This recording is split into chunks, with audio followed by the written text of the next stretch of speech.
want it to be noted that she went to him, not me. Went straight to John.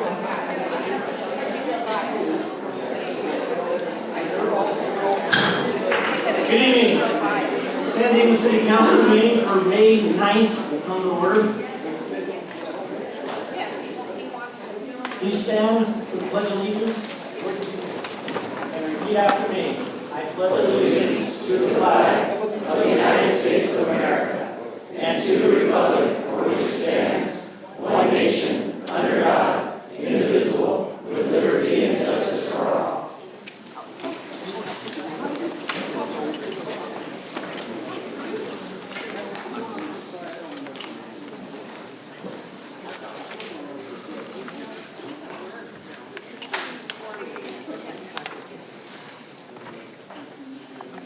Madam City Clerk, please read the roll call, please. Councilmember Nakano? Present. Councilmember Weber? Present. Councilmember Viana? Here. Mayor Pro Tem Ebner? Here. Mayor Bayard? Here. The record will reflect that all council are in attendance.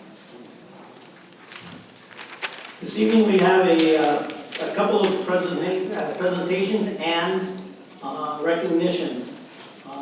At this time I'd like to introduce Orlando from our Parks and Rec to present the Older American honoree. Good evening, Mayor Bernard and Councilman. My name is Orlando Soto, Recreation Coordinator. I oversee our senior services. In honor of Older American Month, we would like to recognize our Senior Citizen Club as well as our Older American honoree. We invited our Senior Citizen Club treasury, Debbie Malo, to report on the Senior Citizen Club. At this time, I would like to invite Debbie Malo to the podium.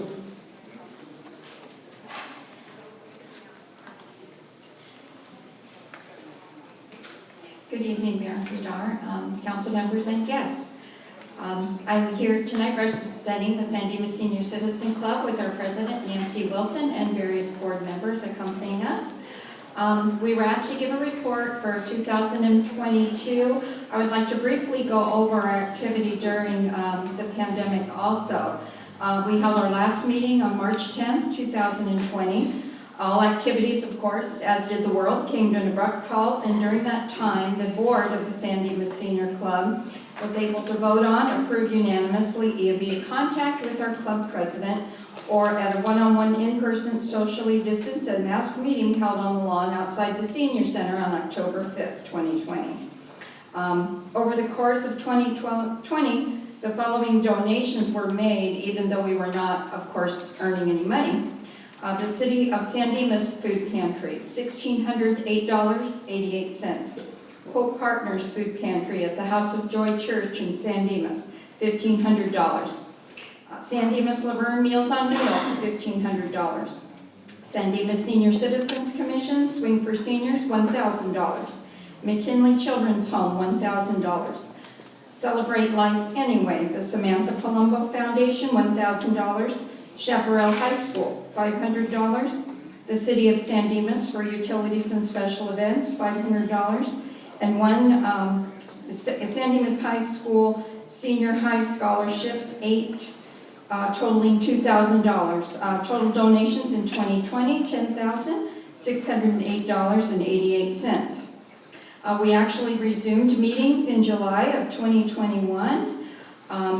The San Dimas Community Bingo held on Tuesdays at the Plummer Building under the San Dimas Senior Club resumed operation on 10/5/21. This weekly event is our major fundraising. 2 additional large fundraisers were held by the Senior Club in 2021, a bunco and a yard sale. The monthly 50/50 cash raffles include club members and bingo. Our donations for 2021 include the City of San Dimas, $1,000 for utilities and special events. Holiday Extravaganza, $1,000. Hope Partners Food Pantry, $2,115. We also donated 42 bags of non-perishable food items collected at Tuesday Bingo.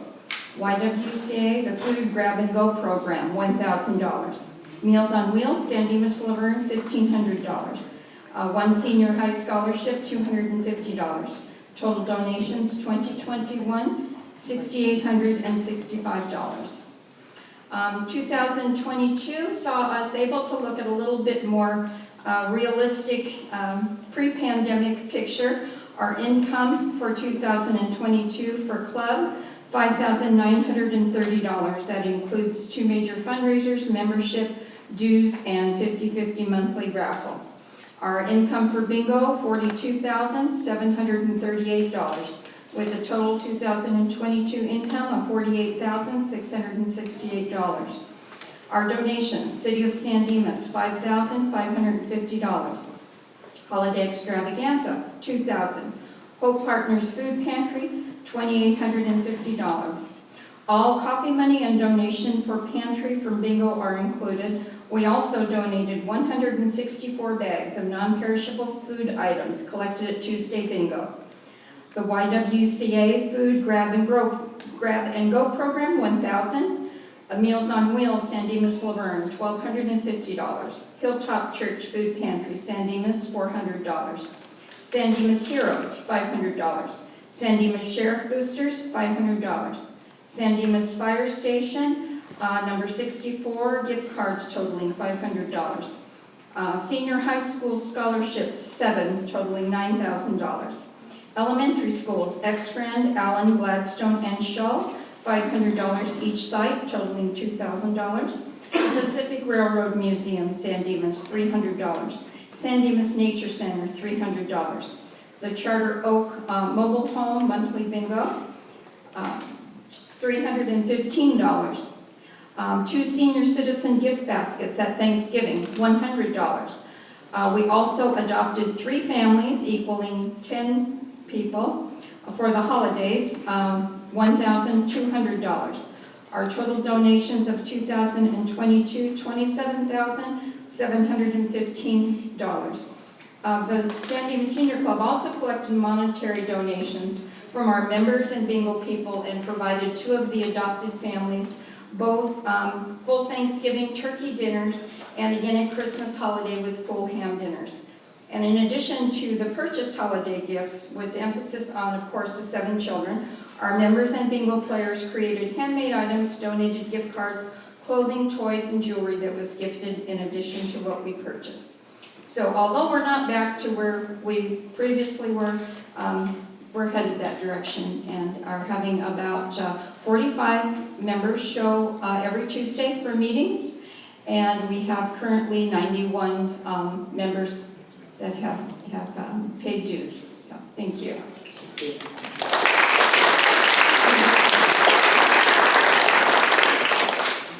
Thank you, Debbie. At this time, I would like to recognize our Older American honoree, Caroline Grom, who is sitting to my left.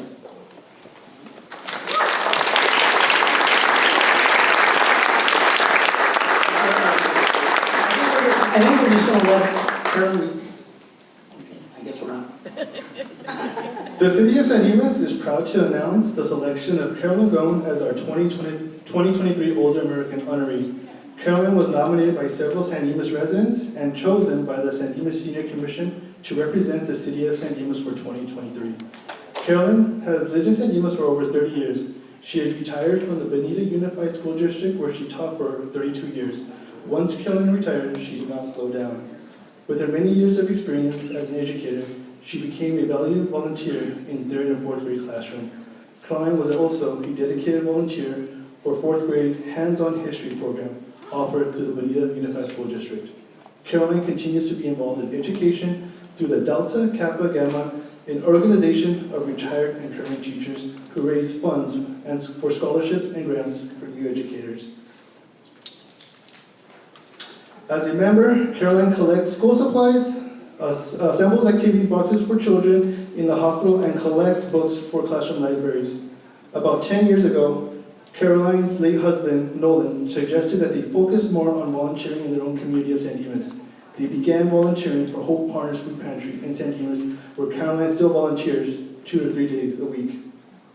Caroline has served many roles over many years as a volunteer there. Caroline says she really enjoys the people she works with and feels like volunteering has been a great opportunity for her. Congratulations to our 2023 Older American honoree, Caroline Gomez.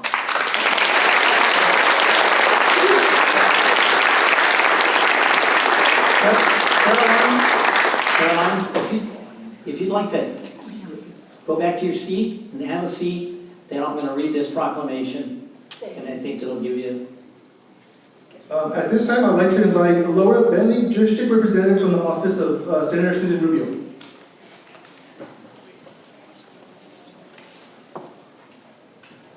Thank you, Mayor. Thank you, Mayor Pro Tem. Thank you to the City Council. Thank you to the wonderful residents of San Dimas for having me here today. I am here on behalf of Senator Susan Rubio, who represents the San Gabriel Valley and Inland Empire for the California State Senate. And this Older American Month, we are pleased to present a certificate of recognition to Carolyn Grome on behalf of the California State Senate for all of your wonderful contributions, not just to the city of San Dimas, but to the Inland Empire and our shared community entirely. This certificate of recognition reads, so everyone can hear about your wonderful contributions. On behalf of the California State Senate, it is my privilege to present you with this certificate in recognition of being selected as the City of San Dimas' Older American honoree. I commend and applaud you for your years of teaching, volunteering, and fundraising with the Bonita Unified School District. You are a great example to our shared community by continuing to create fun activities and provide fresh food goods for so many even after. Congratulations on this well-deserved honor, and thank you for magnanimously representing Senate District 22, signed Senator Susan Rubio. Thank you.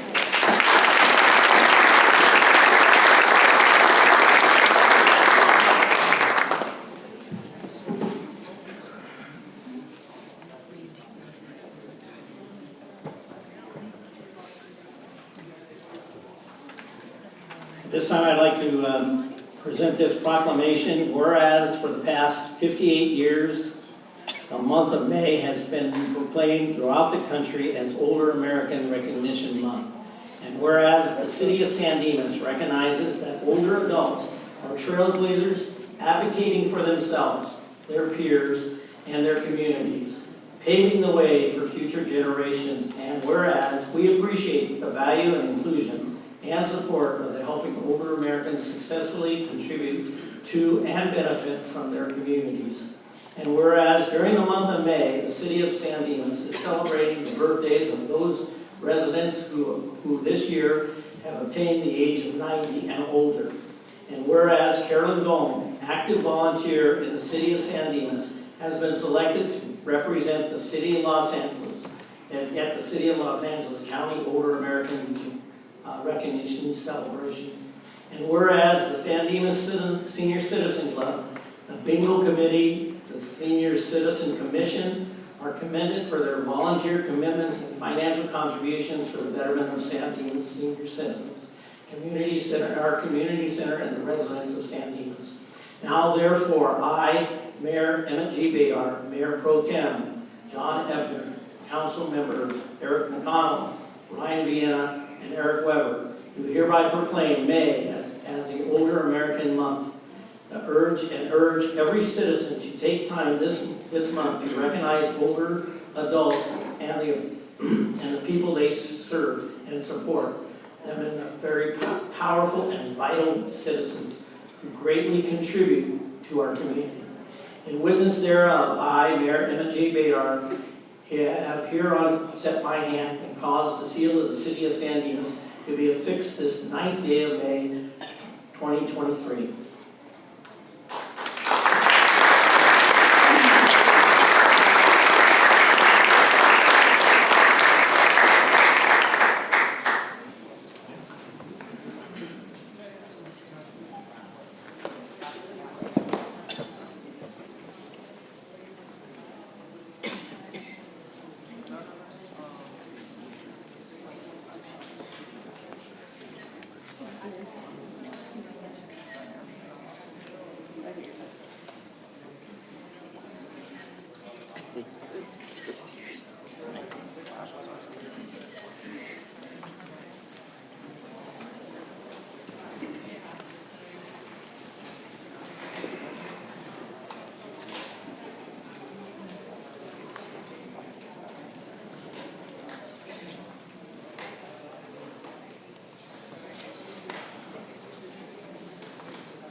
Congratulations once again, Carolyn. You represent us well, and we we as a community deeply appreciate it. As far as our senior club, we're second to none. We all know it, everybody in this room knows it, and everybody out there in the city of San Dimas knows. And I know it because when you show up here on Tuesdays, bingo's full, everybody's having fun, and thank you very much for your contributions to our community.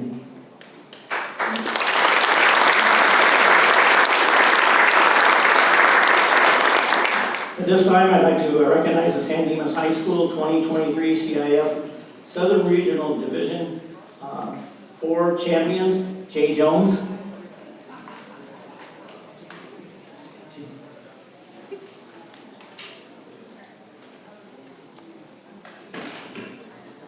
Don? Thank you, Mayor. I would like to introduce Dominic Borba, our Recreation Supervisor, who will begin the announcement. Good evening, Honorable Mayor and Council.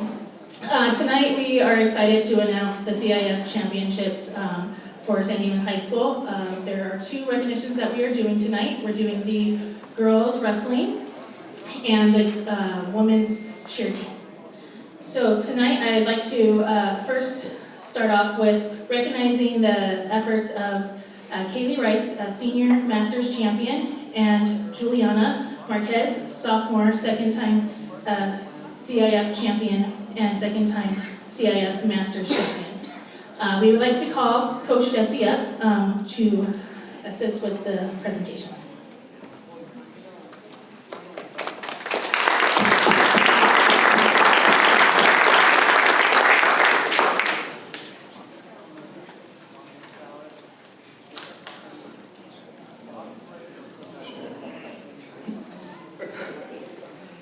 Put me on the spot.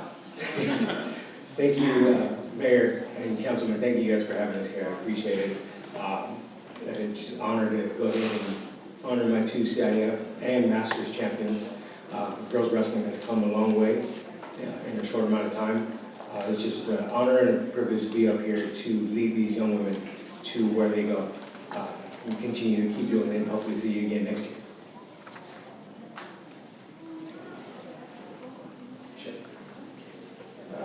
First one I'd like to call up is Juliana Marquez.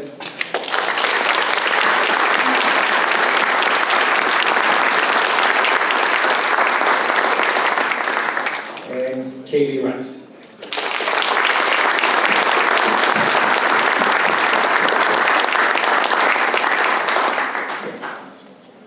And we also have my coaches that I like to call up, and the first one is Angel Solis.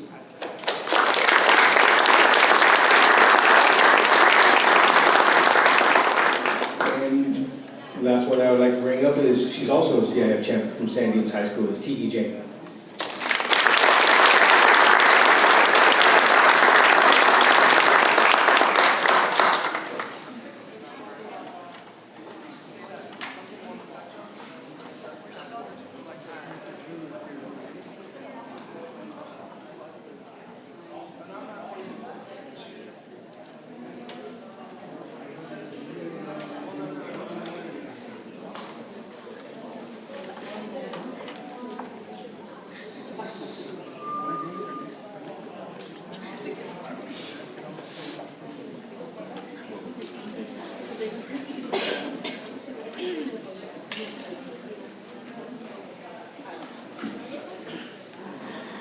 Let's give another congratulations to the Masters.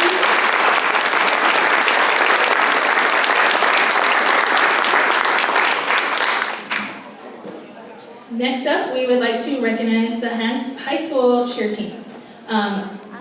Helping us with that tonight is going to be Principal Dr. Scott Sparks.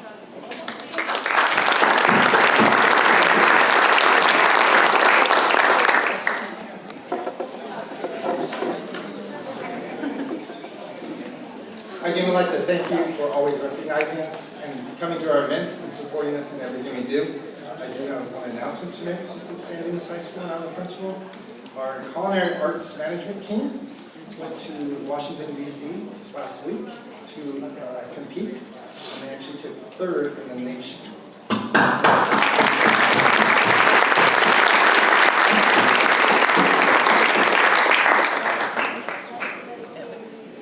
My cheer team is awesome, to be honest with you. This is incredible that they do this every single year. Let me correct that. Our cheerleaders.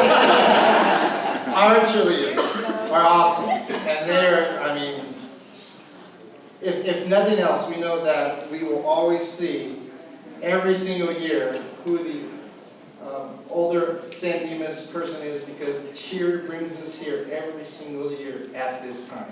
So thank you so much for that. So with further ado, Aubrey Hayes.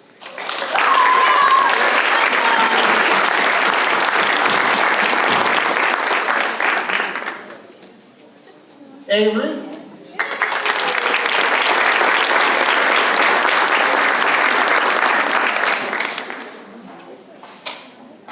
Dahlia.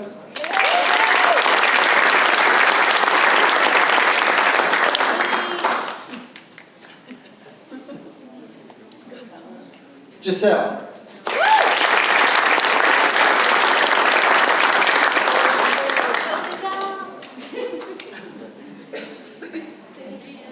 Haley.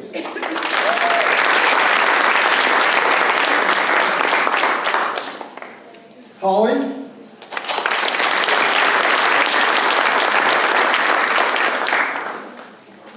Ireland.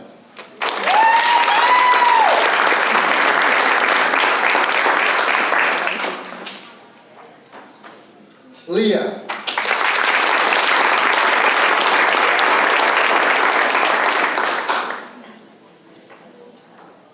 Maddie.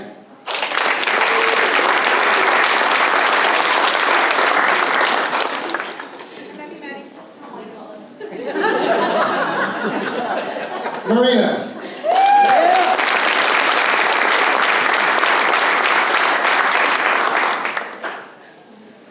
Melissa.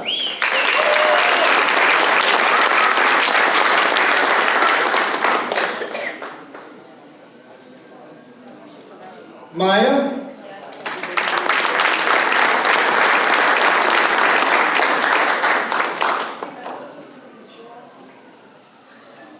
Peyton.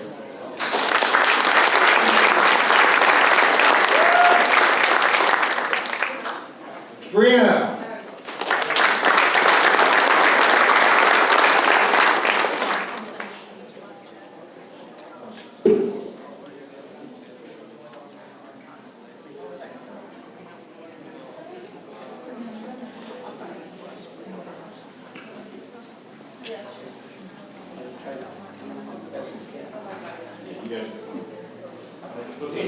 These guys can stand on each other's shoulders.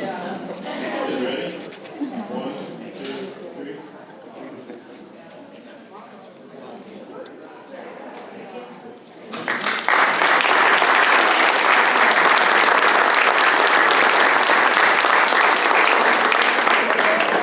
Great. Let's give another round of applause to our CIF champions. Great job, Congratulations.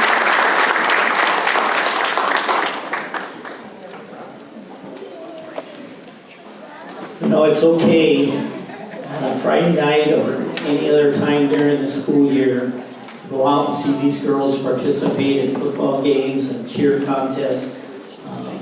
We're very fortunate that our school district supports and the community supports the activities that our school presents. And as we all know, how many times we've had CIF winners come before us here. And I want to thank not only the students, but the staff of San Dimas High School that represent as well.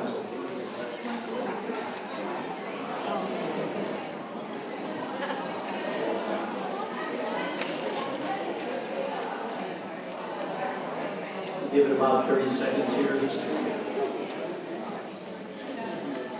Public comments? Scott, we have public comments? Okay. I want to interrupt. Steve?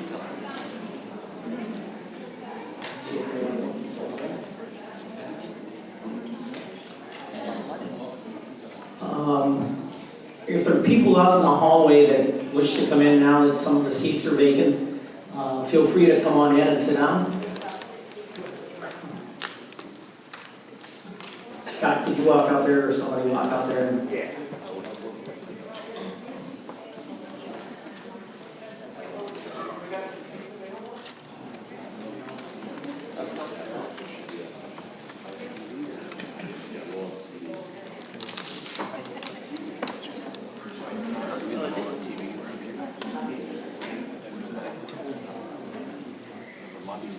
All right, Scott?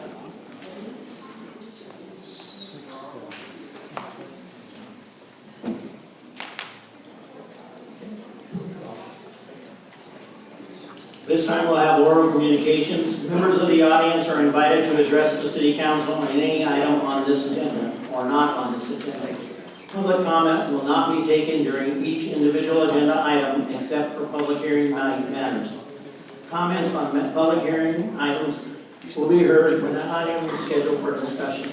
Under the provisions of the Brown Act, the legislative body is prohibited from engaging in discussion on any item not appearing on the posted agenda. However, your concerns may be referred to a staff or set for discussion at a later date.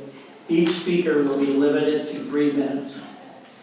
Additionally, public comment for the Foothill project and the public hearing items, which include the citywide landscape tax, boulevard, and Northwoods assessment districts, will occur when those items are heard later in the agenda. We ask that all speakers wait until their time to address the City Council. Madam City Clerk, do we have speaker cards? Mayor and Council, the first speaker is Sylvia Melendez with the Chamber of Commerce speaking on the Teacher of the Year Award. Hello, good evening. My name is Sylvia Melendez. I'm the CEO of the San Dimas Chamber of Commerce. Today I'm here to talk about the Teacher of the Year Awards. We're pleased to invite the community to the Teacher of the Year Awards, which will be taking place on Tuesday, May 16th from 5 to 7. The doors open at 4:30 p.m. at the University of the Life Pacific University campus, located at 1100 West Covina Boulevard in San Dimas. The Teacher of the Year event gives the San Dimas teachers a chance to be recognized as exceptional people who have inspired students, colleagues, and the community. Our schools that are being recognized include Allen Avenue, Fred Ekstrand Elementary School, Gladstone, Scholl, Lone Hill Middle School, Chaparral High School, San Dimas High, as well as Life Pacific University, Canyon View School, and McKinley's Children's Center, and Glen Rocky Camp School. To express our gratitude and recognize their hard work and perseverance, we recognize the teachers, and we provide them dinner for two, a plaque, certificates of recognition, a nameplate, and gift baskets.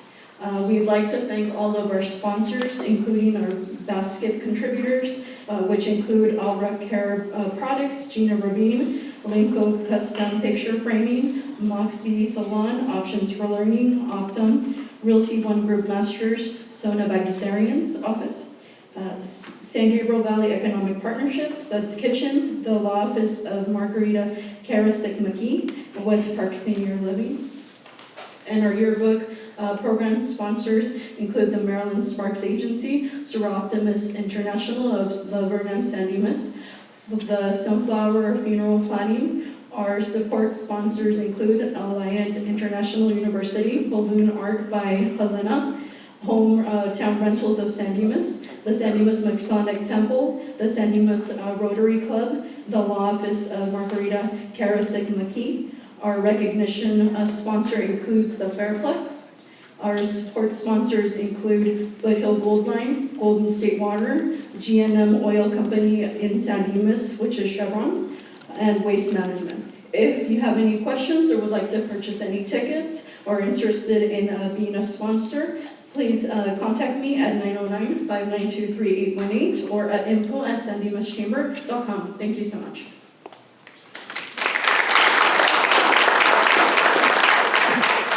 The next speaker is Julie Salazar on Ethics Code.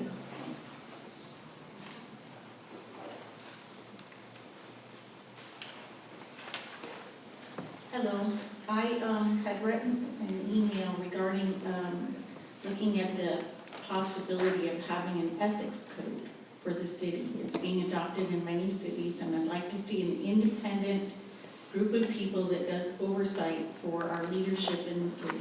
I think it's something that's timely, and I think it's something that we need in the city, and I think it would be something that we could use to either diffuse or help in situations that we've been having in the city. So I'd like to either put that on the agenda or start a discussion about how we go about doing that. But it's something we talked about years ago, and I think its time has come. So that was one of the issues I wanted to discuss. Thank you. Next speaker will be Margie Green with the Historical Society.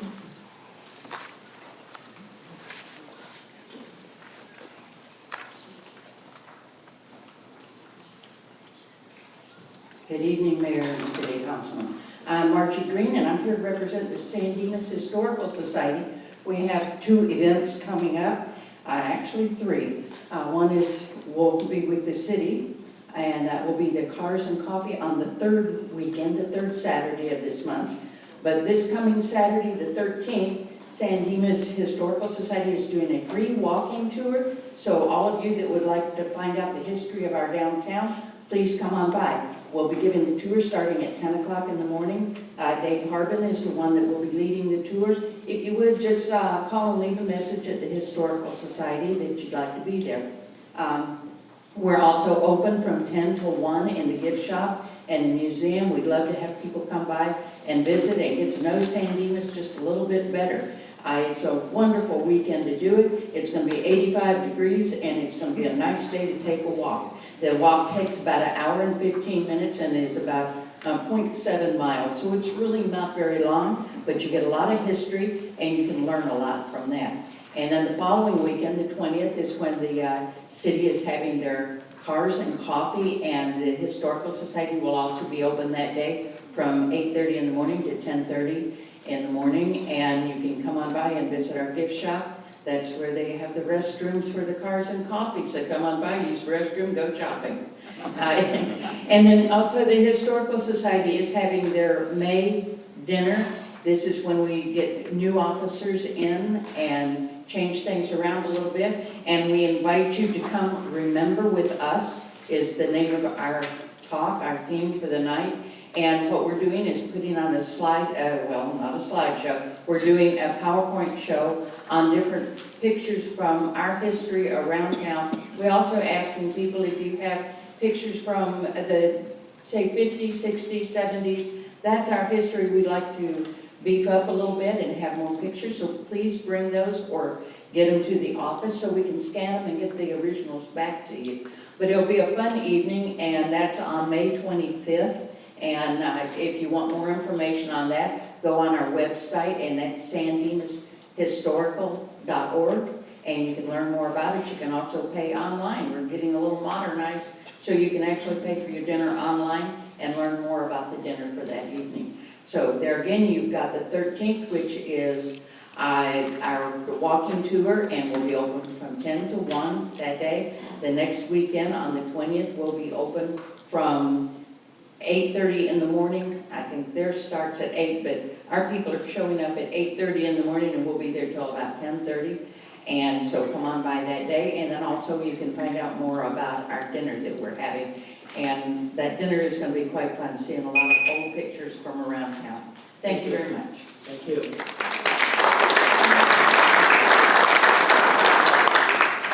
Mayor, those are all the speaker cards that have been turned. Thank you. Anyone in the audience wishing to speak on any other issue? Except for public hearing. I am Mayor Bedard. Thank you so much. My name is Dave Milburn, government teacher at San Dimas High School. I want to come out here and thank you so much for what the city staff and the city council did in supporting our Students in Government Day this last April.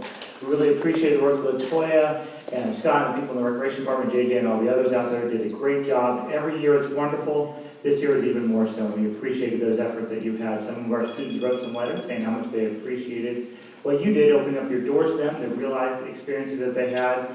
They understood what city council means. They understood what city government means. I try to teach it, but I don't do enough of that. You all made that much more possible. We have a tradition in the last 5 decades of sometimes people coming from our school, getting interested in city government and city politics, moving on, and we have another one this year, actually. Scott, you have that open house for people for Parks and Recreation, one of our students, I believe, Councilmember Weber, you had Boz Reporter, he came by, he applied, and on the spot he got hired. So he's going to be a recreation leader this summer, and proud of him and all of our other students. So we want to say thank you again for your support of this program over these many decades, and for the continued support down the road. So let's have a few letters. We can hand those off to folks in City Council. We really appreciate it. Thank you so much. Have a great evening, gentlemen. Amazing. Thank you. Take care. Thank you for doing this.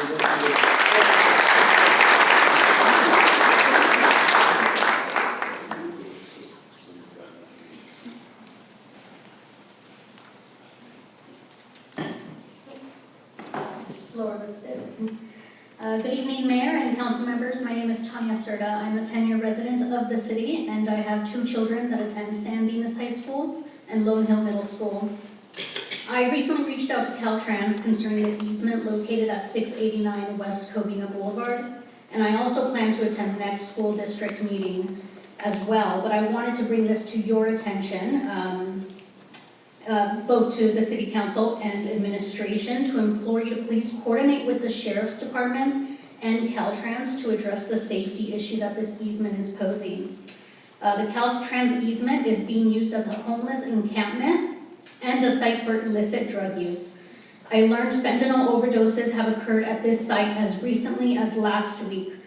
While drug use and overdoses are always unfortunate, what makes this particular location exponentially worrisome is its proximity to our high school. Just 275 feet away from this easement is the San Dimas High School baseball field, and 775 feet away are one of the entrances.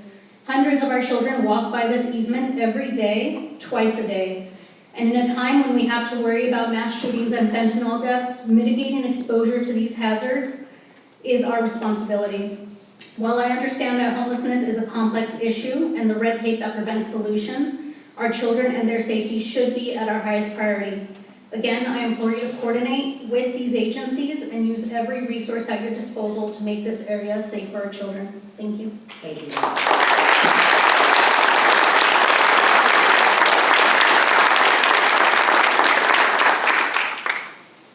Good evening, Mr. Mayor, nice to see you back. You probably can't see it on my arm, but you'll see some open sores. 2 weeks ago when I was out in California, I didn't have them. These sores are from stress caused by the events going on at Charter Oak. They are now forming across my back. What's causing the stress and affecting my heart?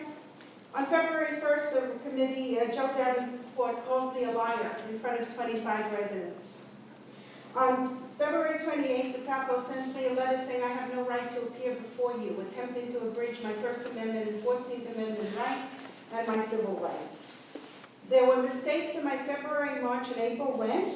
I had a rent increase of $166.73.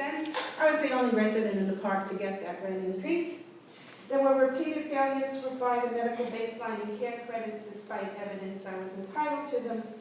And the rent statements were not corrected until the end of April. And thank you to Lily Flores, who took it upon herself to resolve it. So it took 4 months to fix mistakes that never should have occurred.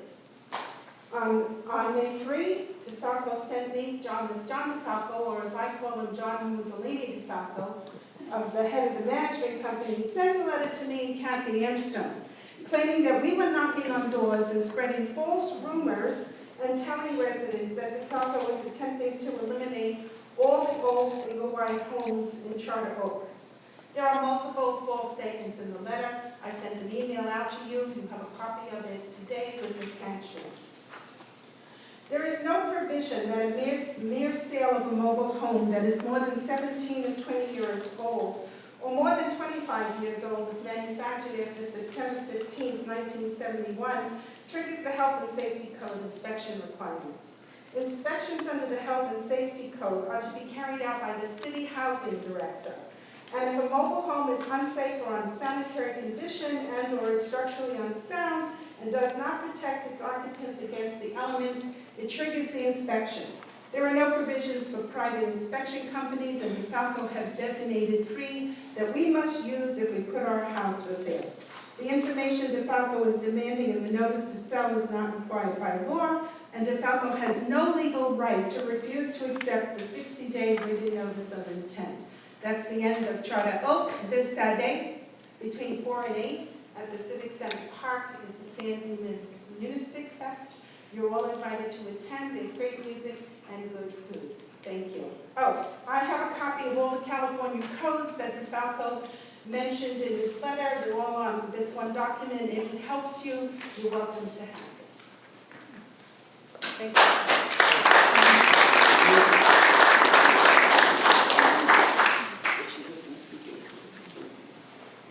Welcome back, Anna.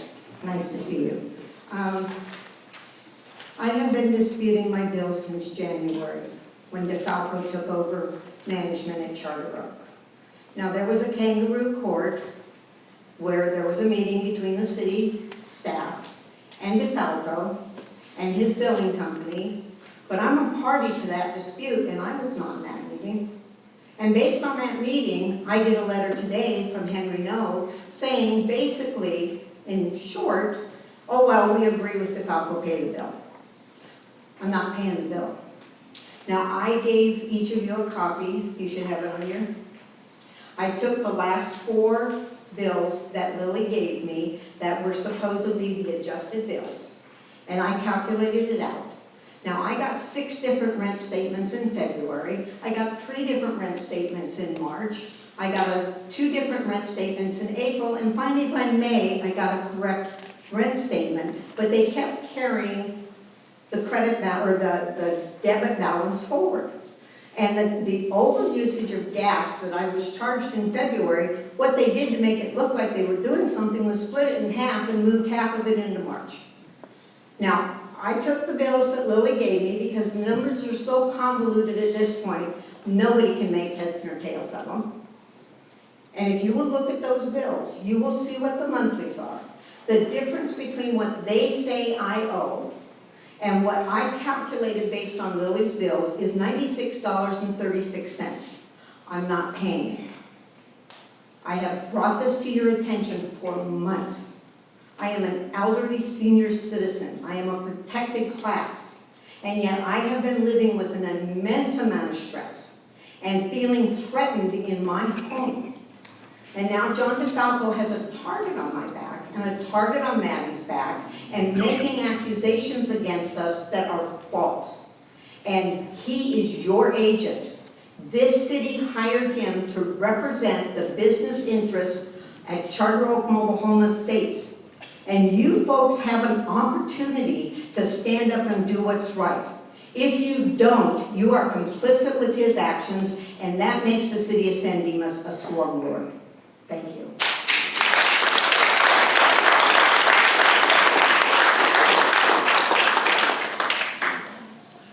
Good evening, Mayor, Mayor Pro Tem, and Council. I want to commend Mayor Badar and Councilmember Ryan Viana for attending our meeting in the park last Sunday, April 29th, or I believe 30th. We had over 400 residents there to get information about this, what was originally described as formerly unhoused housing project in the city of San Dimas city limits, but would be also affecting the Laverne residents as well.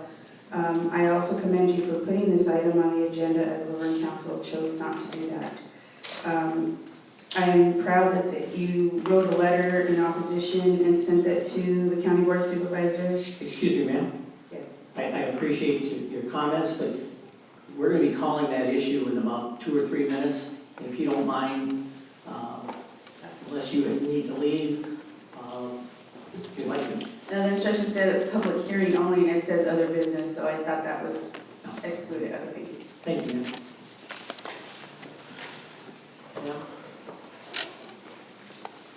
I'll make this quick. I'm a resident of Charter Oak Mobile Home Park. And when I received this letter from John DeFalco on dated April 24th, he cited several civil codes.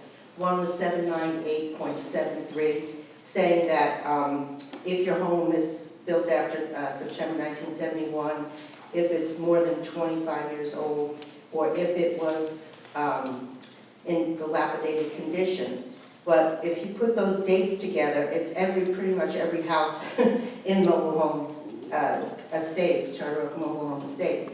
And what he's saying is that we have to follow this procedure, which is to give a notice of intent to sell, and the subtitle of that notice is a notice to termination of tenancy, which indicates to me that it's the tenancy that we're terminating, and we're just notifying him that we're going to sell our property, which doesn't give him the authority to have us order from private inspection companies an inspection of the home before we list it.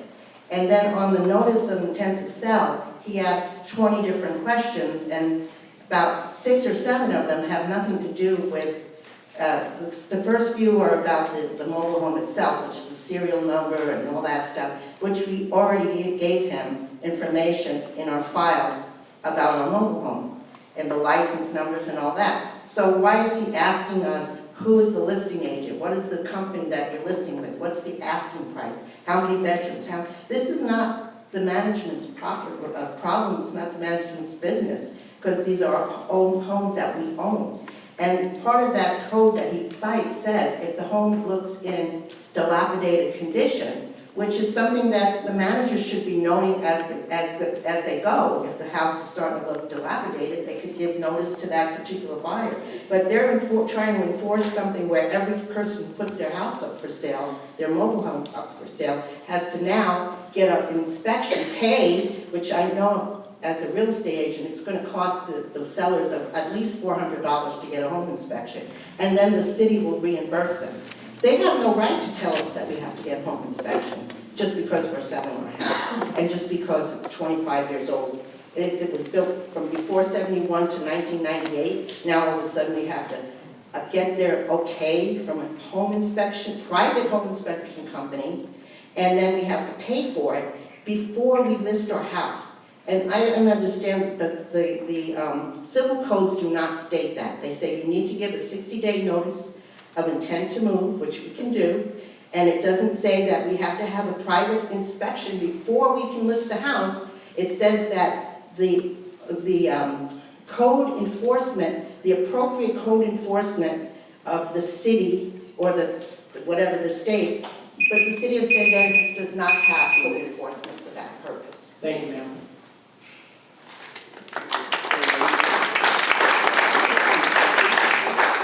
Anyone else wishing to speak towards the council? Okay, I'd like, Paul? I wasn't going to do this tonight, but I got my dander up a little bit. January 1st, when the Falco took over, I walked into that manager's office and had a question about my utilities, my electric. Her answer was, I'll take it under advisement. And as of today, I have not heard one word from them. Now, on April 4th, Mr. DeFalco wanted 90 days to get adjusted. April 4th, I went in there and said, okay, I want my rent receipt. I would like my rent receipts. Well, she told me I'll have them in you that day, April 4th. It was April 8th. Now, to me, that's a lie. And she had no problem. She should have come out and said it'll be a little bit, give me a couple more days. Fine. But just to be ignored for 4 days and not say anything, no. You should go into that office. It's like a fort. It's so uncomfortable to go in there. You walk in the office and the first thing Gary, the manager, does is stand up and walk around his desk. I'm sorry, that's threatening. You know, his wife has lied to me now on several occasions. That woman, you guys are the ones who put him in there and don't do a damn thing about it. I guess you just don't want to be bothered with us. You own it. Take responsibility. It's your job. It's what you're paid for. And somebody got to tell DeFalco and his managers, they're nothing but hired help. We pay the damn bills, we pay you to pay them. And what we're due is respect. And that is something that Falco knows nothing about. is the fact he's a tyrant. He wants to come in and order you and tell you what you're going to do. Well, the Falco can just plain kiss my ass.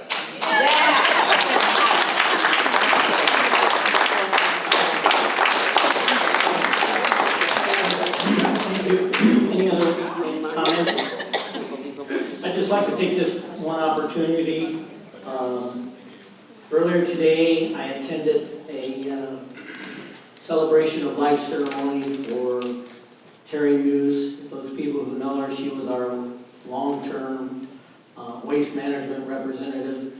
She represented us well, even though she's a resident and was a former council person of Baldwin Park. I don't think anyone knew that she wasn't a resident of San Dimas. So what I would propose is that maybe at the end of this tonight's meeting, after the council has spoken, that we adjourn the meeting in Terry's memory. There were several staff members there, along with many members of the community, and she'll be missed. And we'll talk a little bit more about her a little later in the evening. We'll go to the consent calendar. All items on the consent calendar are considered to be routine and will be enacted by one motion, unless a member of the city council requests a separate discussion. Move approval. Second. All in favor? Aye. Opposed? Hearing none, motion carries 5-0. Okay, we'll move into the discussion and consideration to submit a letter of opposition to the proposed affordable, permanent, supported housing development project at 740 East Foothill Boulevard and county funding of the project. Chris? Thank you, Mr. Mayor and Council.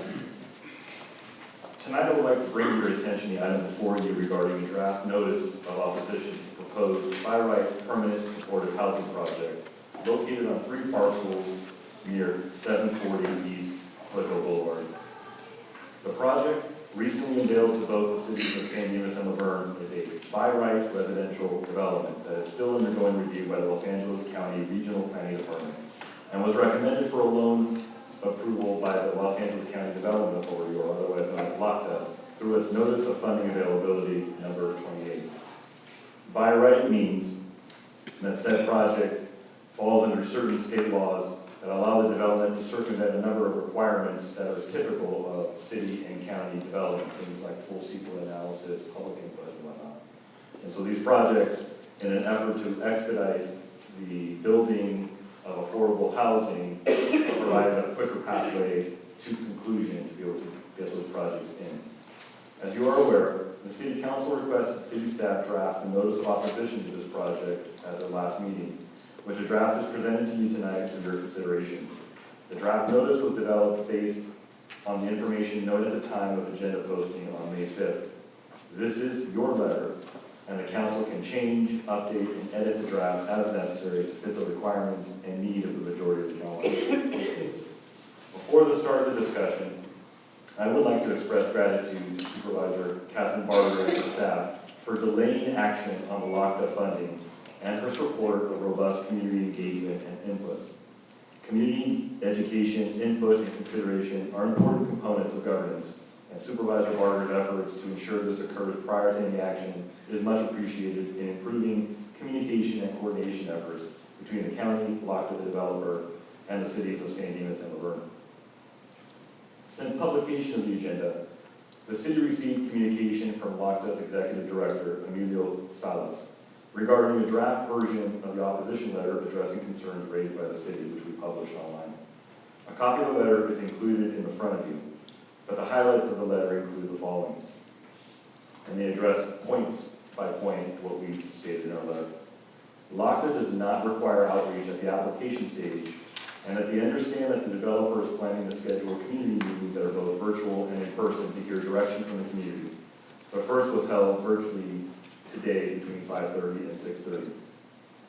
LOCTA indicates that differences between project submission for permits are different than what was submitted for funding, and that this is not unusual. LOCTA has a comprehensive design review process where discrepancies will be addressed, and any impacts to the project funding evaluated based on the discrepancies that are identified. LOCTA does not believe that the existing market nor the easement requirements of the neighboring property will impair the developer's ability to deliver a site that is vacant and ready for development at the time of sale. The developer has the responsibility to provide all the development rights to the project before LOCTA will fund the project. LOCTA outlines a selection process that is based strictly on eligibility and scoring, which is done by 3 contracted reviewers in the field of affordable housing financing, architectural design, and supporting services. According to LOCTA, they don't do the initial review, they just check over the review that's done by these independent individuals. LOCTA indicates that this proposed project received higher scores, 72 points more than the next project submitted by US Vets, and the next project, Gill Village, did not meet LOCTA's scoring eligibility. LOCTA believes that the developer has provisioned adequate services to address the needs of the target population which they are intending for this property. These are all pieces of information, responses to the letter that we provided, that LOCTA provided to us. The latest information heard is that the developer is seeking to change the target population to previously unhoused seniors instead of all age, and to reduce the height of the building from 5 stories down to 4 stories, which would match the developer's funding application. City staff cannot confirm if this is the case or if such is approved by LOCTA and what would potentially be proposed for funding. That question is best answered by the county, LOCTA, or the developer. Clearly, this project, how it came to fruition, and where does this project go from here are significant topics of discussion in the community. City staff remain available to take the direction of the council on how to proceed with the letter or any other actions requested to further their policy direction. Thank you for your attention to this matter, and I look forward to the discussion this evening and the direction from the council. With that, I'll return to you, Mr. Mayor. Thank you. At this time, we will, any questions of city manager? I guess my questions are for the developer or LA County, but are they going to be available at some point to answer questions? Well, we have a representative of Supervisor Barter's office, so he's going to make a statement. Okay. And if you want to ask him a question. Sure. Okay. Anish? Call him Anish because I'm not sure I can pronounce his last name, but he represents Supervisor Barter, and I want to thank you for coming tonight to help us navigate this. Thank you, Honorable Mayor and City Council members. I do appreciate the opportunity to address the council on this issue. My name is Anish Suraya. I represent Supervisor Barter. I'm her planning deputy. And on behalf of the supervisor, I'd like to read a prepared statement that she wanted to share with the entire community. The senior housing project plan for 740 East Foothill Boulevard has been plagued by misinformation, largely due to a lack of community involvement. And we have been working hard to correct that. At my direction, National Corps' application for a $7 million grant from the LA County Development Authority has been placed on hold. It will not be presented to the Board of Supervisors for a vote until National Corps satisfactorily fulfills their commitment to community outreach. As noted in my open letter to constituents, this $35 million project is not legally required to have public hearings or require discretionary county approval. But I am hopeful that the community will be able to find and reach a place of consensus. I appreciate National Corps' recent efforts to provide residents with information about the project, including setting up a website, an email to respond to residents' questions, and hosting a community workshop session that happened earlier this afternoon with a promise to offer far more engagement beyond just that first meeting.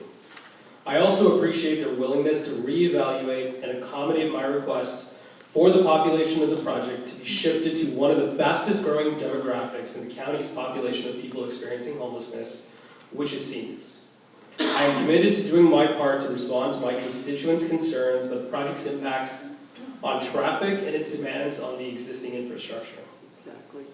Given the concerns I've heard, I have asked the county's Department of Public Works to begin a comprehensive traffic study for the Foothill Boulevard corridor, specifically the intersection of Foothill Boulevard and Canyon View Drive, to determine if additional traffic controls and other appropriate infrastructure is needed to support general traffic, mobility, and pedestrian safety. As National Corps noted in their community meeting earlier this afternoon, this is not a shelter. This project will not serve a transient population. It is intended to be for long-term living. Each homeless senior resident will sign a lease to live there, will receive supportive services, including but not limited to health, mental health, case management, and employment help. The site will also be monitored and maintained in the long run by National Corps as they own and operate their supportive housing facilities.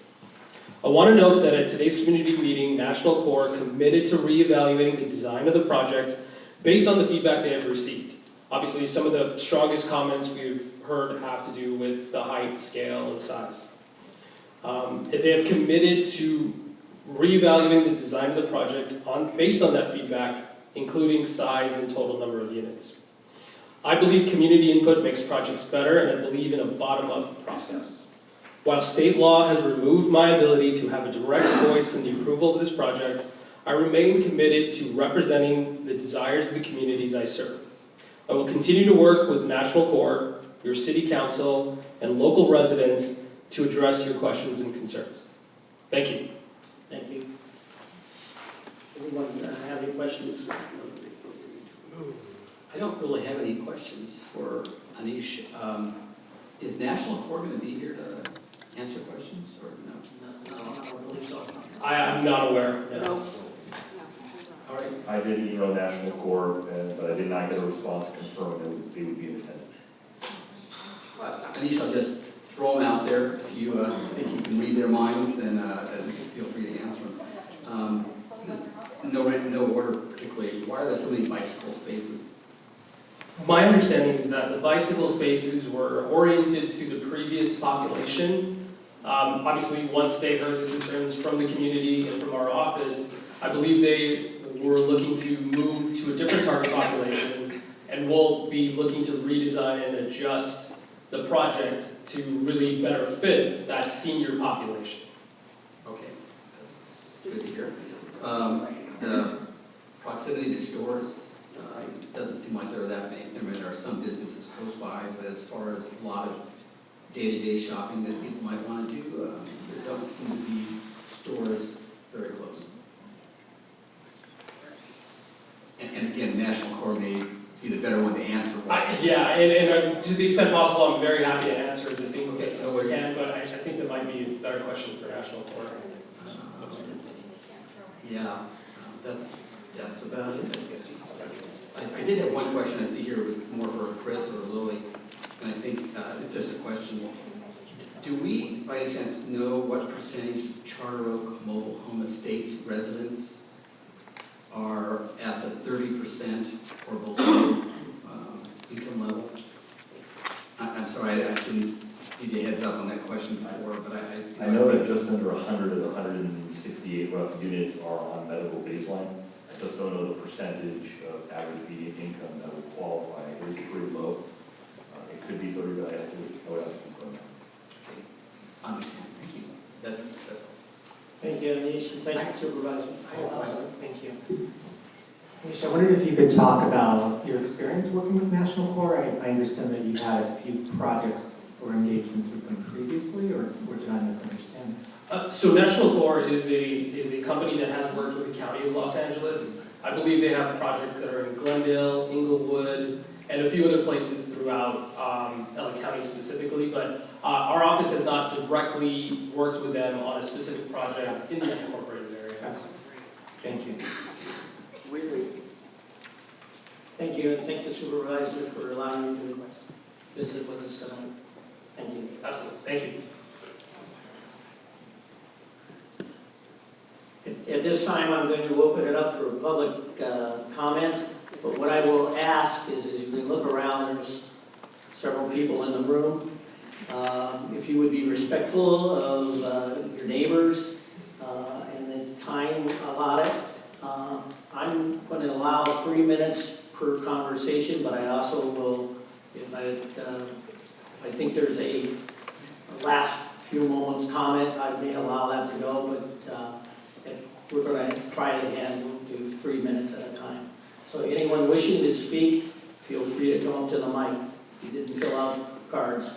Mayor, we do have speakers. Oh, we do, I'm sorry. Julie Salazar.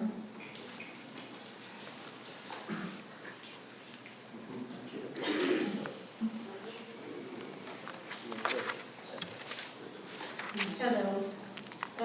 I made a few notes. I actually sat in on the CORE meeting tonight. I've actually worked with several people who have worked with CORE.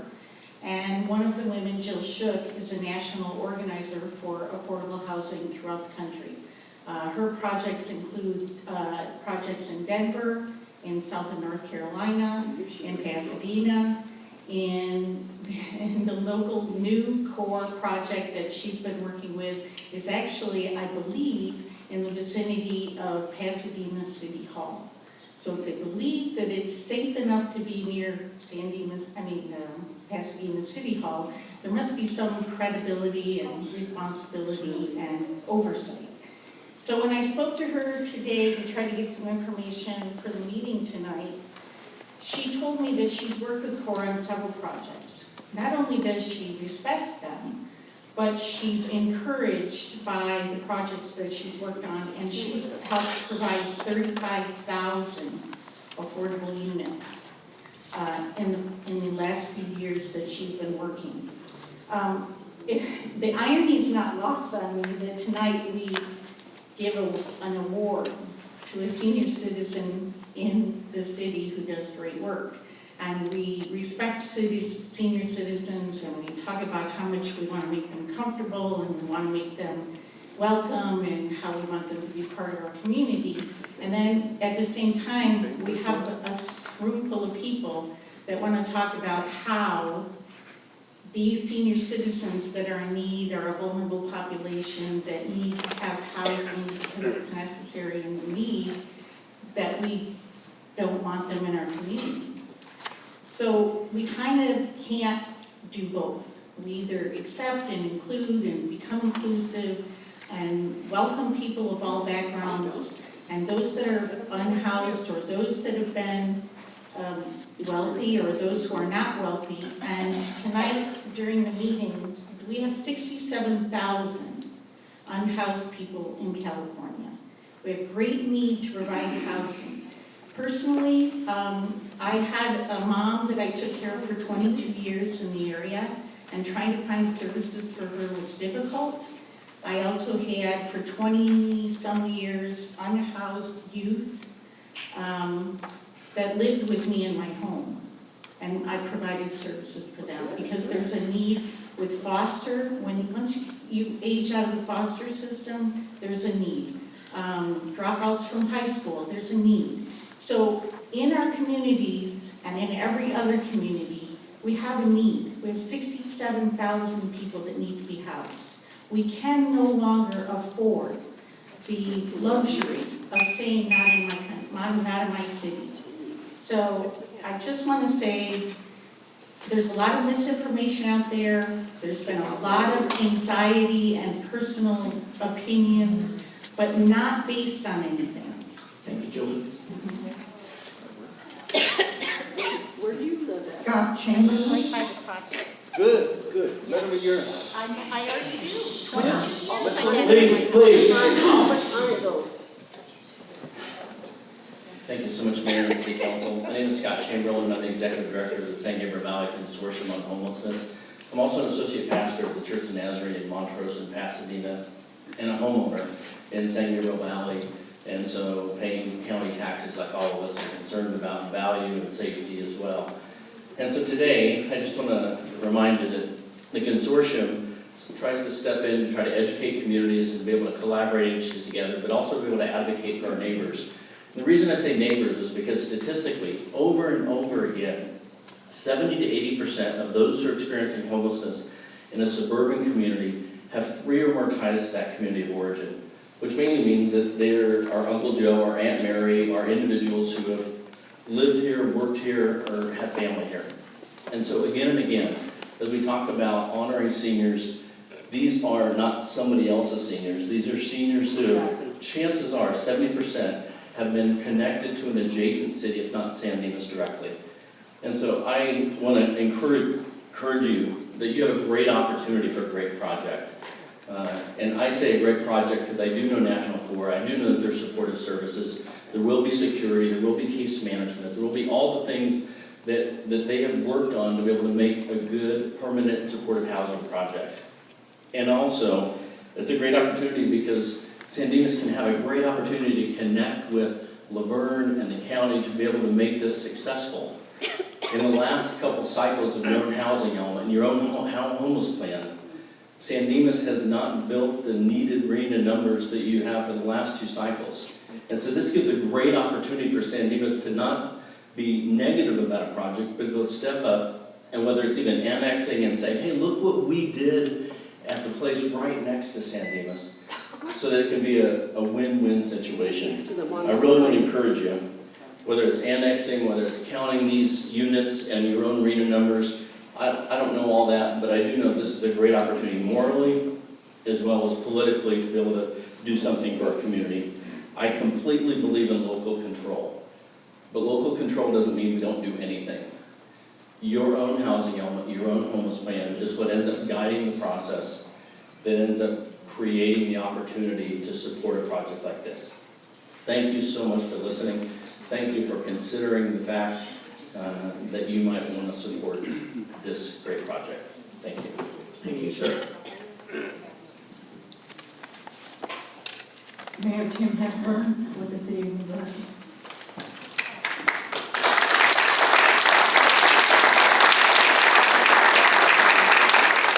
Good evening, Mayor, Mayor Pro Tem, Council, and staff. I'm joined by my Mayor Pro Tem, Rick Crosby, and a little statement here.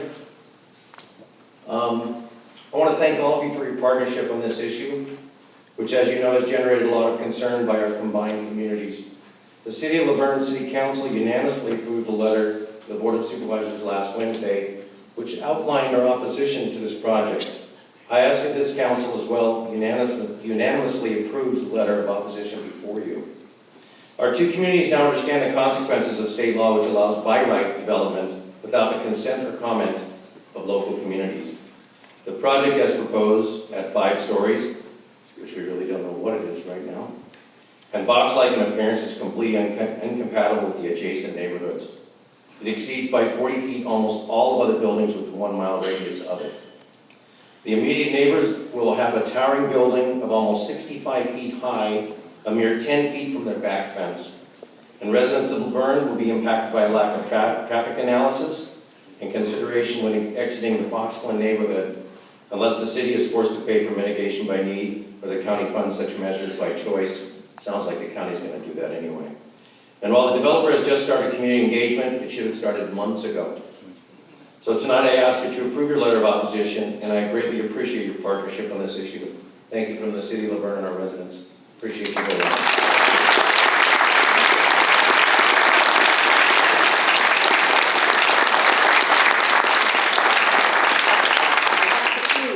Reggie Barbosa.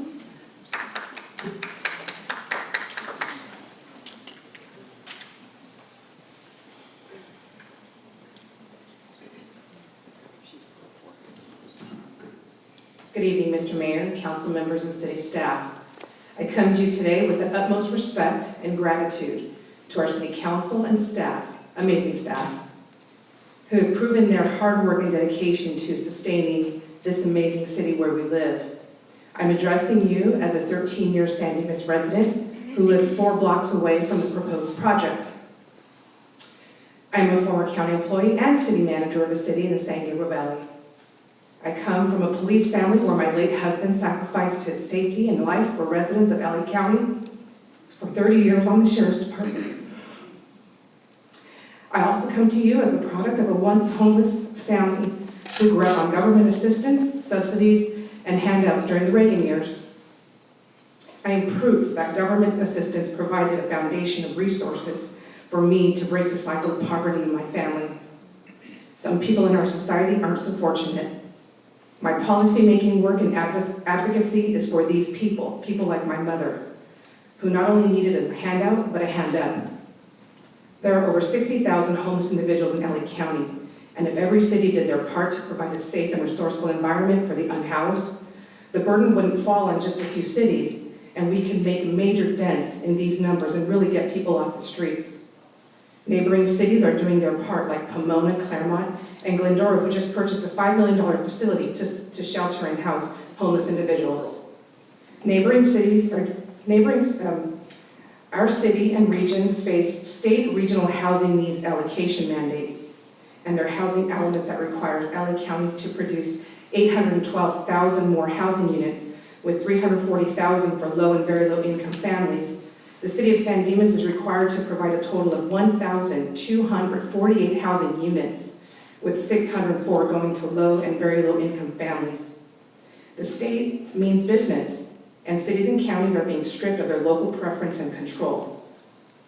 As we've heard, this project is out of the jurisdiction of the city and is allowed by right to be built in the county area. It will also house our most vulnerable neighbors in our community, our seniors. You honored our seniors today and showed that our city values them. The project must move forward, and for everything I've shared about my history and personal background, I stand in support of the project and encourage the City Council to do the same. Thank you. Those are all the speaking. All right, that is the entire speaker cards. So anyone else wishing to speak, please come forward to the microphone and address the City Council. All right, Natalie. I get to finish what I started. Good evening, Mayor, Pro Tem, and Council again. I'm actually glad I had to wait a moment. I got to hear what Mr. Soraya said on behalf of Catherine Barger's office. I would like to make sure that everybody noted the verbiage that he used when he described the project, when he said it is intended to be not mandatory, not required, but intended. Less than a week ago, this project we were told that it was a 5-story building for formerly unhoused. In less than that week, now it is a 4-story senior housing project, according to the letter from the executive director of LACTA. He also states in his letter that LACTA and the county will remain committed to the property, but just a week ago in the news, we heard of another Los Angeles County project, housing project, where a woman was burned to death because the gates were locked and the fire department could not gain access in a timely manner. That does not sound like they are taking care of the residents' safety or the property themselves. And they do have an on-site manager, as this proposed project is going to have as well. We discussed the safety, even though they are 55+ population, because no group of people is protected from drugs and mental instability, which is where the safety issue comes into play. When you are adjacent to a Montessori school, an occupational therapy for children, and another elementary school just down the way. I think that National Corps may do a good job with larger properties, such as the one in La Puente, Rancho Cucamonga, Day Creek, the Veterans Park in Pomona. They are based their projects on density bonus. This is only going to be 54 units. They should look elsewhere for a larger property, closer to amenities, shopping, a hub, closer to a gold mine station perhaps, but ultimately this is not the location for this project, and I commend this council as well as City of Laverne, who also sent their letter of opposition. Thank you for your time.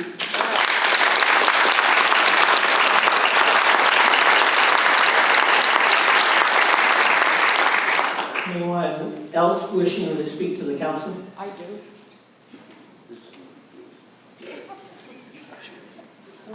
My name is Dimas, and I've been living in San Dimas for 19 years. My friends said it was a piece of heaven where we live. Well, not anymore. They built this homeless project, and they keep on changing it. First it was homeless, now it's senior citizen. What is it? I see no elevators. If it's for senior citizens, I see no elevators. Also, Foothill is a very busy street. Can you imagine 55 or 54 bicycles all over the place? Homeless people walking, they have to go out. They can't just stay in their room, they have to go out. And it's already busy to begin with. The park, my husband has to go with me to the doggy park, because I don't know if you're aware of it, but there was a sexual assault at the doggy park. So he has to go with me. We've talked to homeless people up there, and he's told them, why don't you get a job? And they said, well, we don't want to. So, because he confronted them, they don't come anymore. There was a homeless in our driveway off of San Dimas Canyon 2 years ago. The neighbor came over and said, you have a homeless in your driveway. So my husband went up there, and he was between the truck and the driveway, so he was hiding, sleeping. And he said the reason why he was there is because he didn't want to go to the park where all the other homeless were, because there was going to be constant problems. So he came to our area. So what is it going to be like now when you have 54 homeless, because now they changed you to senior citizen, but yet there is no elevators there to take them to the 5th floor. And one manager is going to handle 55 people. One manager is going to handle the 55 people. And not only that, National Corps needs to meet with us in person. This webinar is not going to make it. This webinar is not going to make it. I saw the webinar today, and I'm sitting there, and they're just going through the questions. They pick what they want. So you can't ask any questions. You're just listening to what they're saying. Of course I'm going to say National Corps is so great and so powerful and so nice, like some of these people said. And then they are nonprofit. Where do they get their money from? Who pays them if they're nonprofit? Okay? Not only that, if they want to build something, why don't they go to Beverly Hills? Why don't they build in Beverly Hills, not in our area where we work so hard? I worked 40 years so that I could retire and enjoy. I can't even walk by myself anymore because my husband has to do it with me. Is that fair to me and to anybody else that has worked in San Dimas and wanted to retire and enjoy, plus kids and young families, that they're going to be afraid to walk down that street with their kids because you got that massive building that doesn't belong there?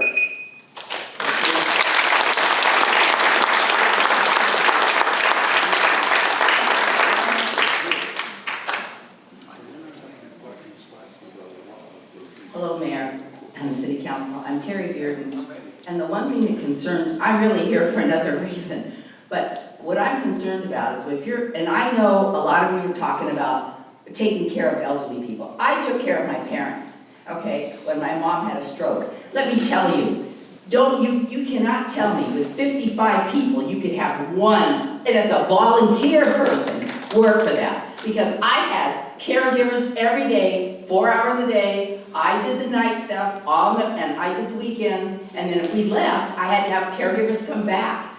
Who was going to take care of these people? You cannot tell me. And are they going to have strokes?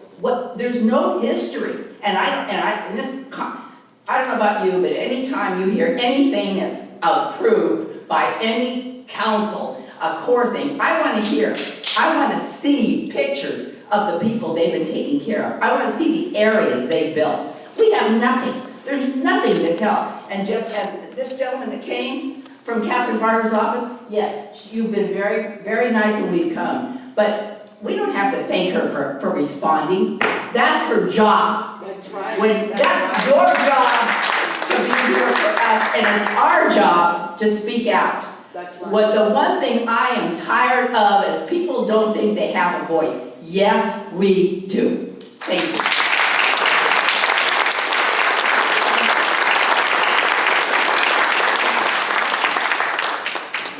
No, yes? No. Hello. I'm a little bit nervous. Thank you, Mayor and council members, for allowing us to have a public voice on this matter. I did listen today to the Zoom meeting, and I agree, it was very vague. It was kind of fluffed up and very vague as to answers on how it would be managed. But getting on with that, I agree that we have a huge need for housing, for seniors, for our population, etc. I would volunteer to help with that if we had a committee that would start that. My concern about this project that we're about to take on is simply the location. It is 1.2 miles to Avon's, and we're talking about seniors that maybe have disability, poor health.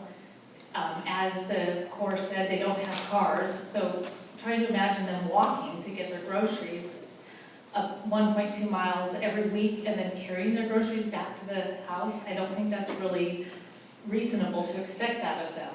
Also, what about clothing? Where are they going to go shop for clothing if they need a coat or a hat or underwear?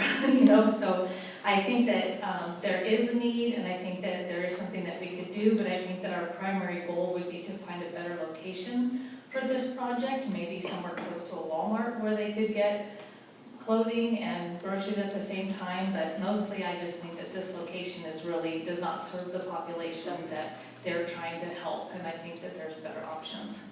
Thank you.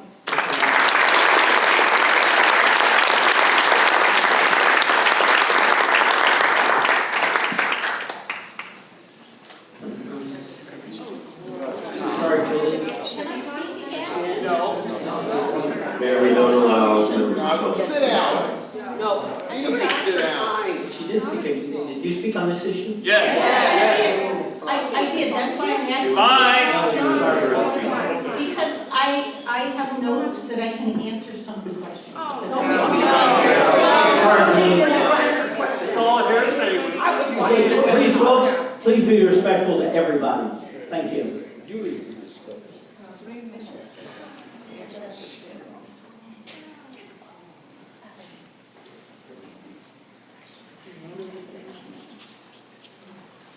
Good evening, Mayor, City Council. Thank you for hearing us tonight. Thank you for letting us appear before you. My name is Bob Jennings. I'm a resident of San Dimas. Mailing address Glendora. We're the illegitimate stepchildren of both cities, so it's good to be heard for once. Thank you for your sacrifice, your husband's sacrifice. That's really touching, and I appreciate that. And I appreciate what you did and how you grew up. I too feel like I would like to help the homeless. But what we have is the wrong building in the wrong place. It doesn't fit in that neighborhood. I don't trust people who say it's going to be one thing and then say it's another to try to sauce it over on me. I don't like to be told that I have no say when something's happening. 34th article of the California Constitution says the communities have to approve it. So the insects in Sacramento decided we'll get around that. Corps is doing the same thing. I want them to have to do what anybody else would have to do if they are going to build on that property. My other concern, my main concern, is the first time that somebody gets hurt because of one of the children at the Montessori or one of the other schools. That's going to be a really hard thing to deal with. And I think the difference when this wonderful young lady grew up with assistance and now is there was an expectation if you were on something that you had a responsibility to the community. That's been lost, and I don't think we have that anymore, so that scares me. And I agree with the other young lady that spoke. I think the homeless need to have a place. This is just the wrong location and the wrong building. Thank you for hearing me. Thank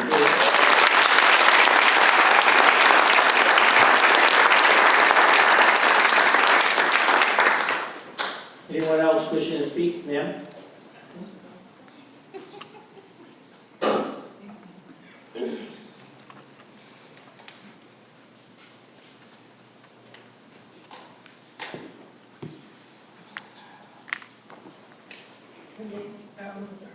I'm Mrs. Asha. My first name is Imrana, and I made San Dimas my home late 1969.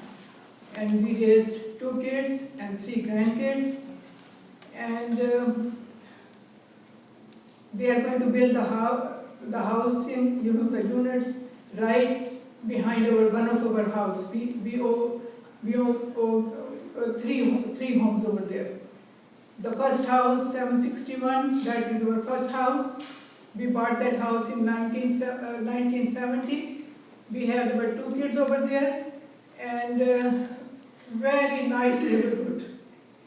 And then we bought the land next to that, and then after raising our kids in that house for 8-9 years, then we built the house 805.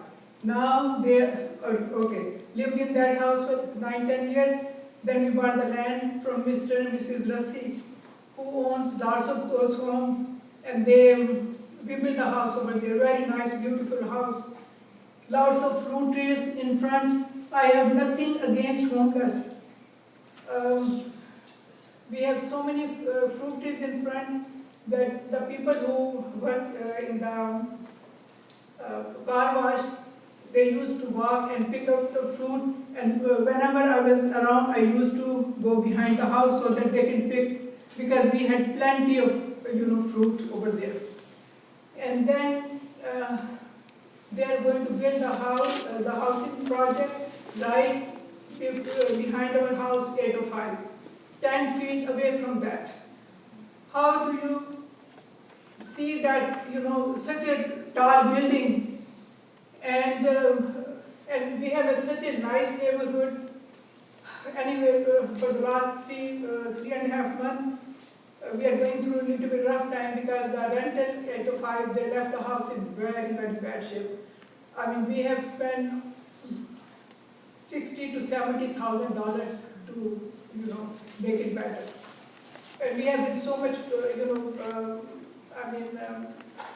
busy with the house that, all of a sudden, this, week and a half ago, we found about this thing. And right now, I'm so happy that we have all these people who are going to, who are going to take care of everybody in our, on baseline road. But I'm really, believe me, very furious that how can they do that 10 feet away. And our plan was that later on we will move into 805, and after that, when we will be a little bit more older, we can go to the 761. What are they thinking about? That having such a tall building 10 feet behind my house? All right, ma'am. Thank you very much. Thank you.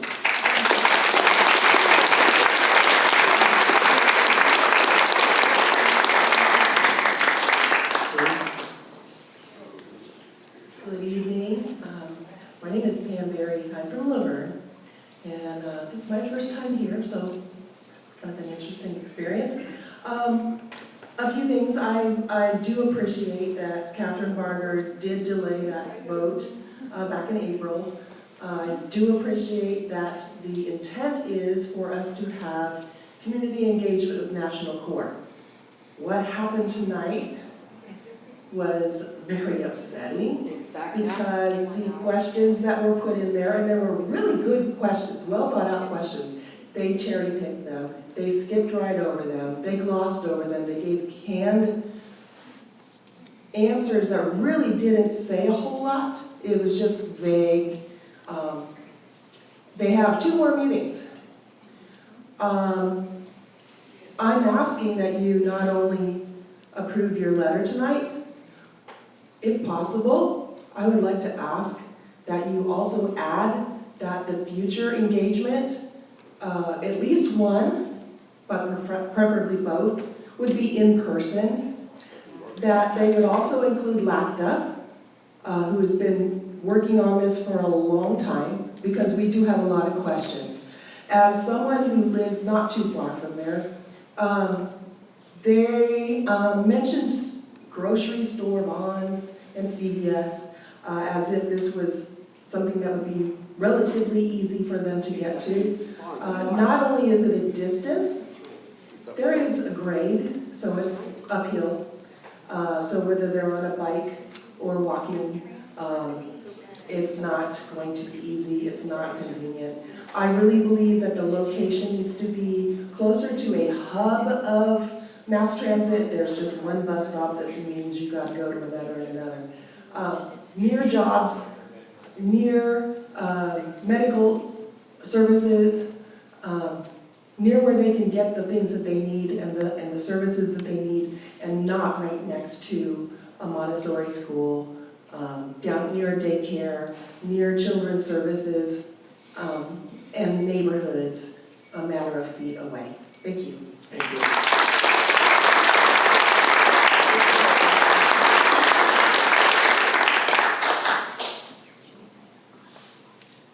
Hello, drive, I'm less than a mile, probably a city block from the proposed building at 740 East Foothill. When you Google San Dimas and you look at Wikipedia, this is what it says about San Dimas. San Dimas Incorporated as a city in 1960 is known for its Western art, small town feel, and equestrian qualities. Then it goes on to talk about 1971, the San Dimas Golf Course was purchased. It's interesting to note that my dad, Bob Hassett, built the clubhouse up at the San Dimas Golf Course. And I was probably 10 years old at the time, and we discussed what a neat city it was. So about 9 years later, we found a vacant lot, which is just north of this proposed area. We built a home, and we've lived there for 40 years. I wanted to share with you, just briefly, a 20-year study that was put out by Housing First and UCLA.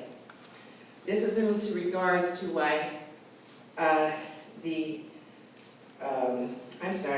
it's called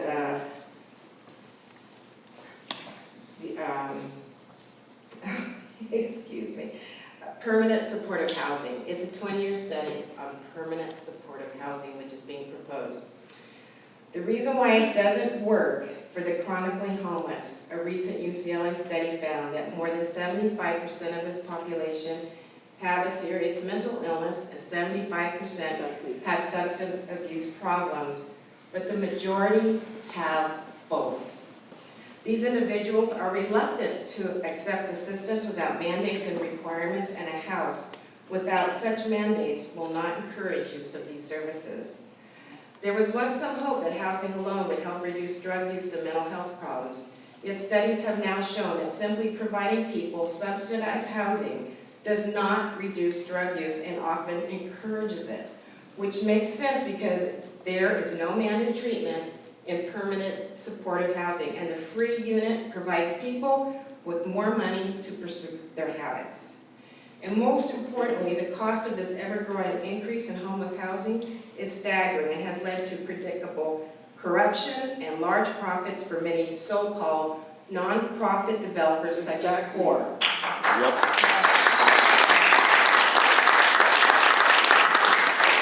This is exemplified by the fact that this housing units average at $700,000 per unit. So I am hoping that 10 years from now, when I Google San Dimas and look at Wikipedia, it says, San Dimas Incorporated is a city in 1960s, now known for its Western art, small town feel, and equestrian qualities.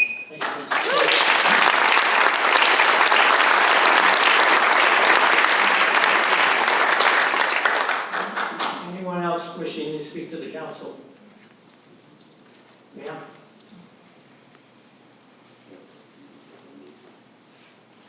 I'm Jody Favor, and I was not planning on speaking. However, thank you for giving me the opportunity.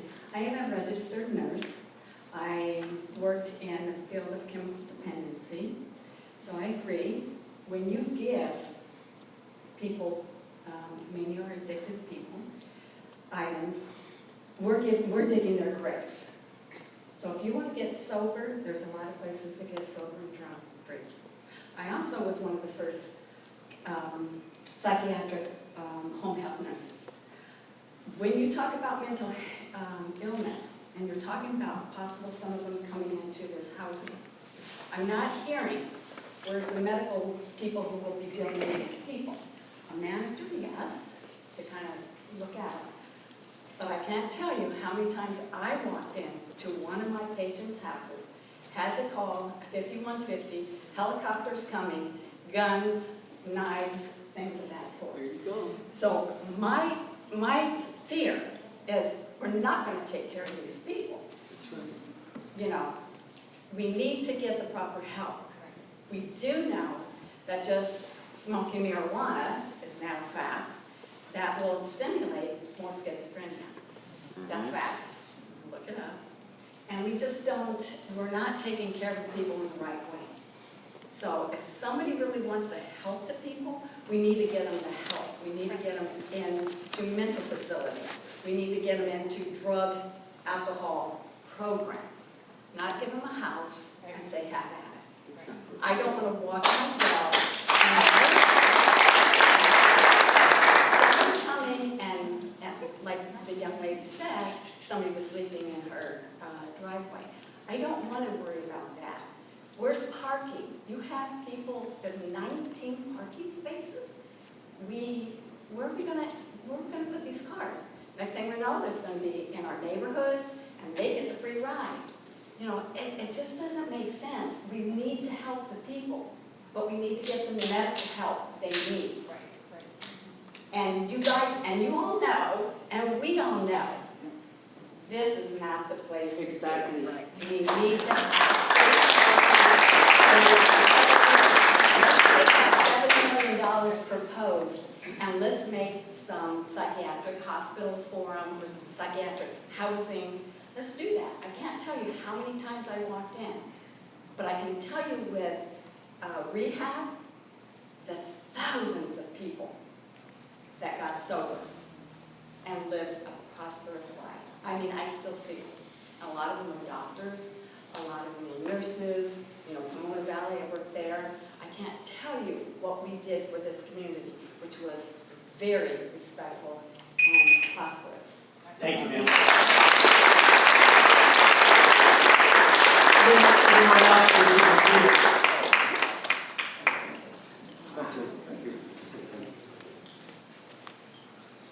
Hello, Mayor. Councilman. My name is Carlo Flaca. I'm in Laverne. I've been a Laverne resident for about 20 years. I'd like to know the reason about the bikes. Why these guys are drunk 24 hours a day that they can ride a car? Why the bikes?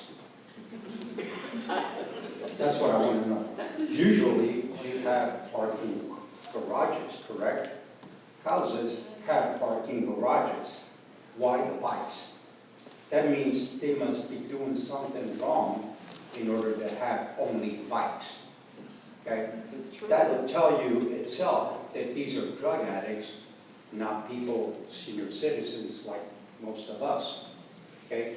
They don't pay hundreds of thousands of dollars in taxes like my wife and I.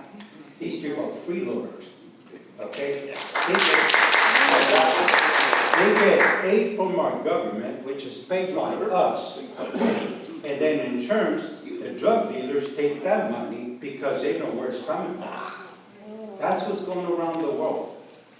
Now, my in-laws, my father-in-law was on Minesweeper, a vet, okay? My mother-in-law worked in the airlines, and they could not afford their home, and my wife and I had to buy a mobile park home all the way out in Calamasa. So we had to drive an hour to go all the way out there. So all these people here to go find a place further than our area. Like the people say here, we like to enjoy our city. We like to walk around with our own freedom. We like to walk around our dogs. But we can't do that when we're threatened by people like what's going on around here right now. It's really bad. And at first hand, I worked in the union as a plow driver, okay? I built 5 bridges. They have these homeless, they're standing at the end of the freeway. They have a routine, okay? What they have is a nice chest, and then they rotate people to collect money. They're not homeless. I've seen it firsthand. I had the day shift and the night shift at times, and I saw what went on. These people rotate. They make hundreds and hundreds of dollars a day. It's what a lot of people don't see. I saw it firsthand. They have beer in the cooler. They got cigarettes. They got women. They got everything they want. But they don't want housing because then they're controlled by people. That's right. They don't want the help.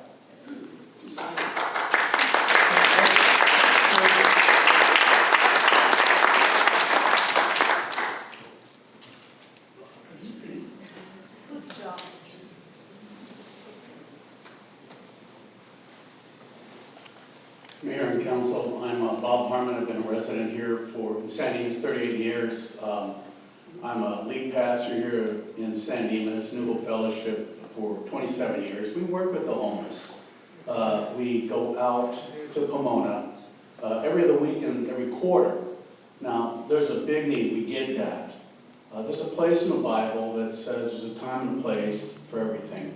This is not the place to help the homeless right now. We go out there, we do see a lot in Pomona where there's a lot of property and a lot of vacant lots in our county. I don't understand why the county does not move to our neighbor city, Pomona, and try to help those that are truly poor and needy. I mean, we all know that it's a big problem, but you know, all of our hearts go out to the needy, the poor, and the homeless. But in this particular project, from what's all around it, it's just not feasible. It's not the right place. There's a place in Pomona called Hope for Homes. I worked with the supervisors there, trying to get the residents of Pomona that are homeless to go in there. To the gentleman's point, last gentleman, they don't want to go in there, a lot of them, because they want their freedom. And possibly at this particular location, they want more freedom. And who knows what those particular 55 and seniors older people we bring in. I don't know. They need help, but again, to my point, it's a time to help them, and it always has been a time to help. The name of our ministry to those in Pomona is the Samaritan Ministry, the Good Samaritan, to help someone who just bypassed that person.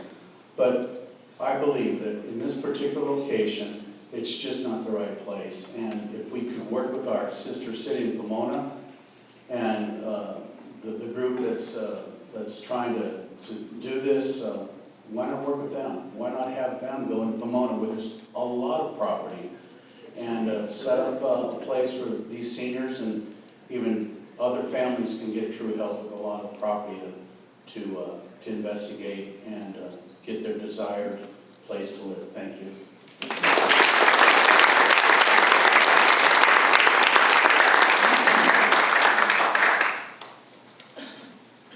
Gentlemen, how you doing?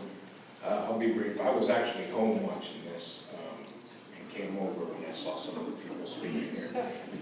My name is Steve Ochoa. I live at 809 East Baseline Road, which is directly behind this 5-story building they're trying to build. It's essentially in my backyard, 6-foot walls with separates it, that's it. I bought my house 20 years ago. Been married, I'm raising a 7-year-old, a 13-year-old, a 15-year-old, and a 17-year-old. We were in our forever home. I work in El Segundo for the United States Air Force Base. I drive out there 5 days a week. I make that commute because I love San Dimas. I see you guys give an award to a senior citizen because the city takes care of their senior citizens.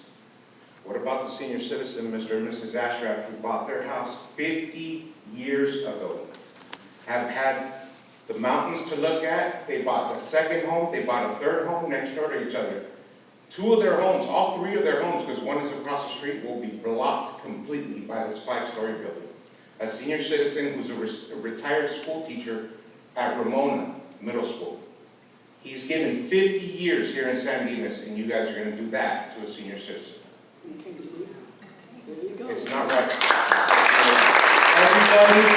Everybody in support of this project, I want to know if they would send their kids or their grandkids to Montessori school right next to it, or if they would want this project in their backyard. That's right, right. There's a big difference.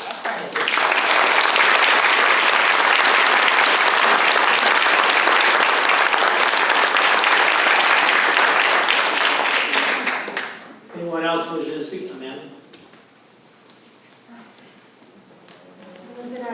I drive here, I was watching online, I was like, I gotta make a comment, because why not, I'm nosy. So I want to point out one thing.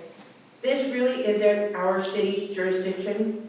I'm not saying that to say we can't have an opinion, but I'm hearing a lot of, why are you guys allowing this? Unfortunately, you guys didn't even know about it. So I myself, as a resident, I did catch on to that very quickly and was like, wow, not even our city. I know Hepburn is here, or was here, and it was the same thing. He was also caught completely off guard. Even county didn't quite have that information there. Again, it's a different kind of project. And I'm not saying that's fair to residents, and it's not, because they are being impacted by it. No matter how the project turns out, they will be impacted by it. Especially where we just had the Olive Market just open, and it was like, oh yeah, now they're gonna build this big old, complex there, and it's like, wait, didn't we just open this cute little market? What's going on? So I just wanna make a few points. First point is, we do need more housing for the unhoused. Now, I'm going to clarify this a bit by saying I don't think that particular lot is a good location at all, for a few reasons that's already been made. Many people that are unhoused do own cars, and they're not putting in enough parking. That is absolutely crazy to me, I'm sorry. We have so many children within our district that actually are considered homeless, and their families are homeless, and it's not because, oh, they're living on the street, it's because they don't have a permanent housing situation. They either live in their car, or they live in a motel. That's not considered permanent. They would benefit from a project like this. That being said, again, I as a resident don't think that's the appropriate location. I don't think there's enough resources there. It's literally putting them out in a lone island, and it just, for me, I feel like it's setting that kind of project up to fail out of the gate. Honestly, if I'm being 100% honest, and I know this is gonna trigger some people maybe, and I live close to this lot, but the PSQ location off of Bonita would actually be a much better location for this kind of project. One, the larger lot, you can build it at a lower profile because you have more space to go out with it. It's closer to Albertsons, it's closer to resources here in the city hall, it's closer to public transportation, closer to the sheriff's department, it's close to a park they can put in, some activity for these families or senior citizens that are going to be placed in there. That being said, I don't know that that's plausible because it looks like they're trying to take advantage of a county funding that's kind of attached to it, so it may not be there. But I just want to kind of throw that out there. There's better locations. I do think every city would benefit in having smaller Thank you, housing ma'am. and stuff. Appreciate your time. Yes, right. Thank you.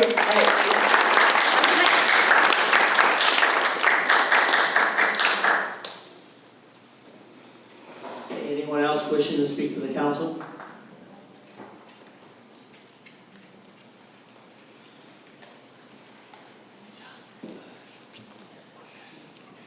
Hi, I'm a resident of San Dimas. My husband and I have lived here since 1991.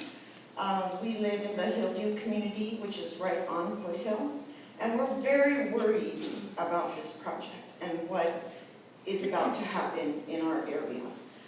It's a beautiful area. We love living there for all the time that we've lived in San Dimas. It's a great community, but I'm very concerned because as everyone has noticed, a lot of the homeless population that we've seen in other areas are starting to spill into our areas and into San Dimas. And a lot of people have made comments to me that they see people doing drugs on the streets now, see people defecating on the streets now, and it's terrible. It's terrible. I'm not sure what your plan is to handle that, but we're seeing more and more of that happening in the community. And I have a question about the information that's in the project, because it says this project will provide a variety of on-site amenities, including a community center to serve as a hub for supportive services and programs accessible to all residents.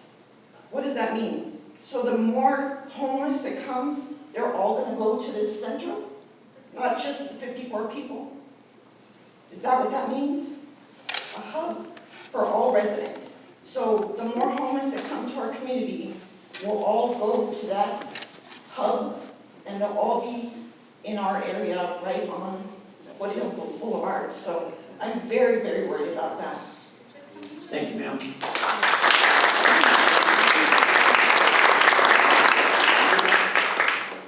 Any additional folks to speak, ma'am?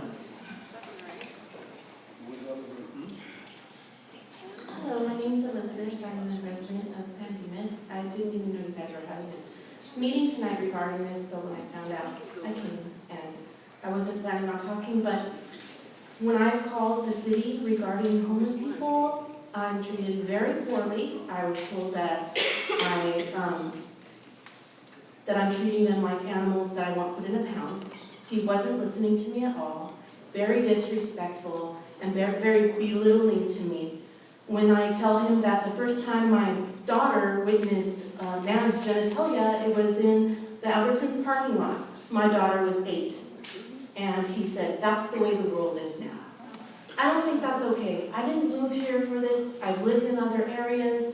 I did not expect something like this to be happening. It's disgusting to me. It's sad, and it's really disturbing that when I call the city for support, I'm treated horribly, and I'm basically told to get over it.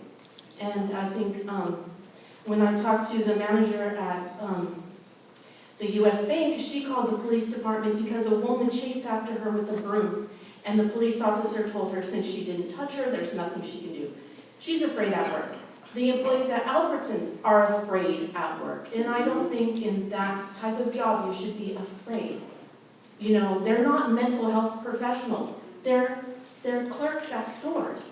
But every single one of these people is telling me the same thing. So I'm here trying to maybe represent them because they're scared, they don't feel protected, and it's just not right. And I wish things would turn around, but I do believe that there's always been homeless everywhere, but I think when COVID happened and the city was giving food at the Senior Citizen Center, that's when I saw a huge increase. And I blame partially the city for blocking off a lane on Bonita Avenue, advertising, bringing food for the homeless for months and months, and then, of course, they're going to come. You bring them food, they will come. People, I've heard, come all the way from Norco to come to San Dimas to get the free food. So, they're coming from everywhere, you know, and we're supplying it, and as a homeowner, and, you know, trying to raise my kids in a good environment, and I'm just tired, it's sad seeing all these kids in tears because they're afraid they might end up like that. Well, as a citizen, as a regular person, I'm not getting help when I call the city. I told them that there was a grocery cart full of stuff on their property. It was there for 3 days, right on the corner over here, on the grass. And I was told, well, it probably belongs to someone. So if you guys want trash in front of your city, you're definitely going to get more of it.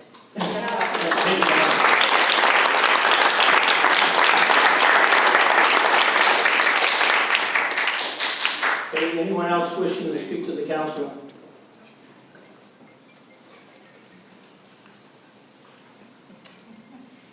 Hello, I'm sorry. My name's Tanya. I didn't intend to speak today, but when I heard the lady, I'm a 20-year resident of San Dimas, 2 kids, and when we bought our home, I told my husband, I'll never move.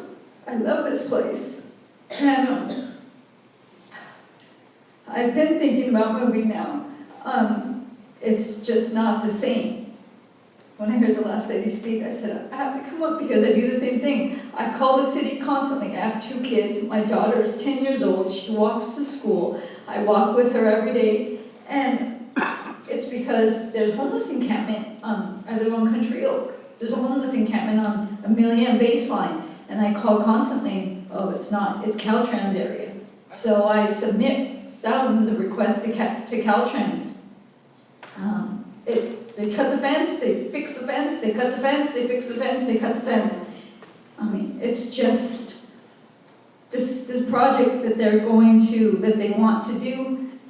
I moved to this area because it was beautiful, and sure, we want to help people, but that is completely the wrong area. Completely the wrong area. There's tons of kids. The park is nearby. I don't understand what they think, how older people are going, where's the store? They have to walk past all the houses. No, it's not, it just doesn't convince me that it's something for our community. It's not something for our community. If they have a store nearby, if they had some mass transit nearby, then I would say, yeah, they were thinking, but no, I think they was just, here's some land, let's throw it here. Not even telling the city, not even telling anybody. I don't know. I just, like I said, I didn't plan on speaking, but I loved this city, and I hope it continues to be what it has been for the past 50 years. Thank you. Thank you.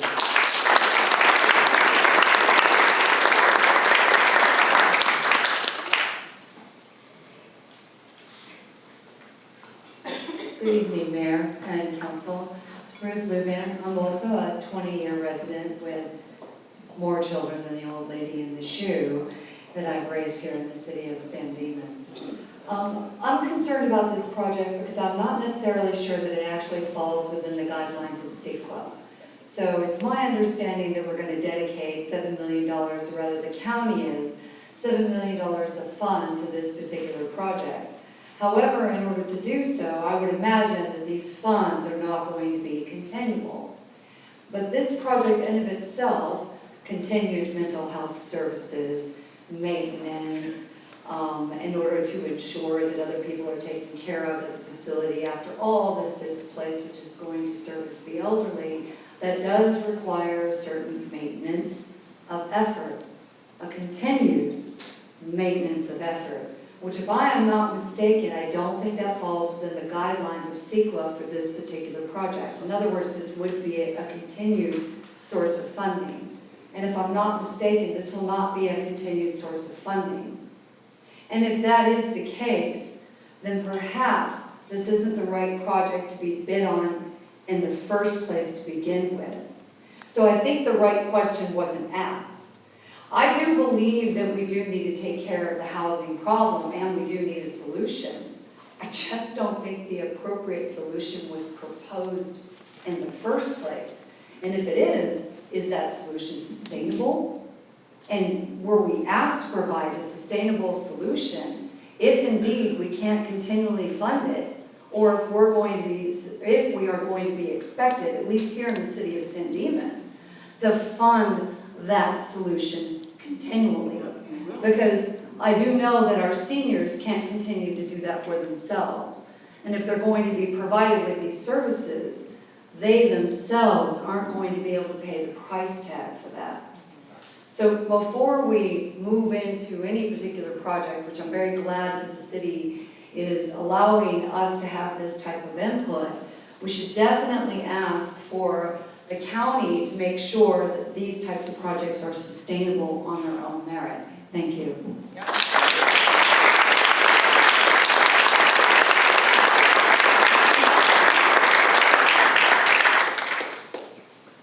Are there any others?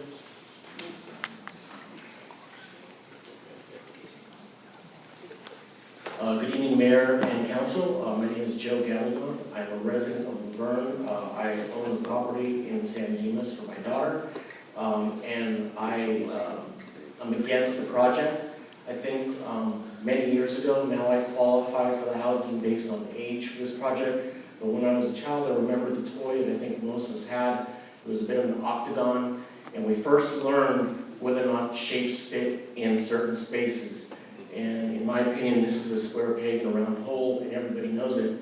And I think that to answer some of the people that have made comments about what this project is or is not on the basis of how it got here, is that we all gave this to this contractor and to this service provider core because we allowed ourselves through our votes to put a legislature in place that has basically surrendered our cities, surrendered local control of our cities to these developers, to these politicians who are trying to force square pegs in round holes. And I would encourage everybody in the audience, everybody in the council, to do more to fight against what is going on in Sacramento that is basically relinquishing your power, Supervisor Barber's power, everybody's power to do anything about it, because the part of it that everybody should pay attention to is the by right component. It basically takes away all of our rights, gives it to somebody else to put the square peg in a round hole in our community because we let them. So I ask you to consider that. I ask you to put that upon them to understand that this is a square peg in a round hole, and that they look for another place to put this project that is more appropriate and more honestly meets all the requirements they say they are addressing for this population. Thank you. Thank you.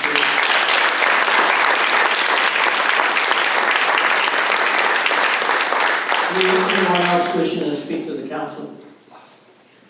Okay, you gotta promise me you're gonna put all the rotten eggs away, all the rotten tomatoes. Are you gonna speak? You. Me? Gotcha. Go ahead. Good evening. As many of you know, my name is Rich Gill. I am the voice of 3,600 people, if not more, who were surprised of this building being placed in a very small piece of property without being notified. Our officials, like you, were not notified.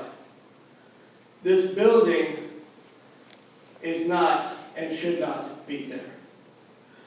We have signatures, we have stories that you have heard tonight from many that do not want this building here. National Corps has changed their design. Why? Because of our influence. Because we came with such thunder that they backed up. Ladies and gentlemen, we're not done yet. We are going to come and come until somebody is. I'm not finished. Neither am I. I will keep knocking on doors. I will keep meeting people. And I will keep putting what I need to do to make sure that this project does not go ahead. This should not happen. There are every other places, many other places, where this building can go. You don't want to wipe out a small, little tiny market that just started. You don't want to put it next to a child care center. You don't want to put it next to a school. What kind of thought process was that? There wasn't. National Corps has a $7 million purse. That's all they care about. Yes. It's the money. Exactly. You think they're going to freaking give us the right answer? They're going to paint that the best way they can so that we're going to go ahead and accept what they're trying to give us. No. You can paint an ugly picture, but underneath that picture, it's still ugly. Exactly. You people have a choice. And I have a choice. And I know where I stand. And I stand for the people. Thank you.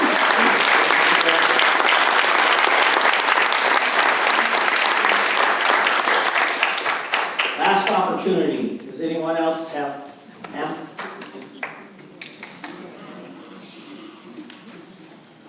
Good evening, and thank you for your time. I'm a resident for 17 years, and I'm speaking as someone who had a senior citizen parent that lived in this community for many years. I, like the woman that spoke earlier, grew up not far from here on public assistance, and I know that throughout the years my mom would have ended up homeless had it not been for our involvement in her life, and we applied for government assistance and different things for her. She lived in Sunnyside and was on HUD housing until she recently moved into a care facility. And the reason why I'm bringing this up is there is no way that I would place her or let her live in a place that's being proposed. People of her age need resources close by. Sunnyside, if you're familiar, has markets there and different things. And I heard somebody say, well, there's transportation. Even if they get transportation, I mean, these people had trouble carrying groceries to their door. To me, it seems that they have made this shift because it sounds better to say we're housing seniors, but I'm not buying it. And I think the facility there is not suited for seniors if that is the case. because having to care for my mom and seeing her live in San Dimas at Sunnyside for 8 years, we needed a place that was close to facilities for her. We needed a senior center. I loved your senior center that was here. She went there for many years until she lost her memory. I love this community. I want to see us help and serve our homeless, but like everyone keeps saying, it's not the right place, and I don't buy it that the seniors are going to end up there. I don't think it's the right place for them. There's nothing there that's going to support the need that they have, like a location like Sunnyside that was close to places for seniors to walk to.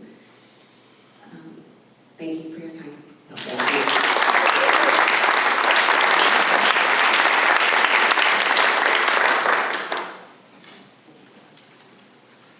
Thank you for the opportunity to let me speak on this issue. My name is Lily Breno. I'm a citizen of Laverne. Since I'm the founder of the Bonita Fairmont, so I really involved a lot from last few years. So today I attend the meeting 1 hour. They're so proud. I don't really get answer for our question. I just asked, could we have an in-person meeting for our community, because there's so many questions I want to ask. And then I really didn't get any answer.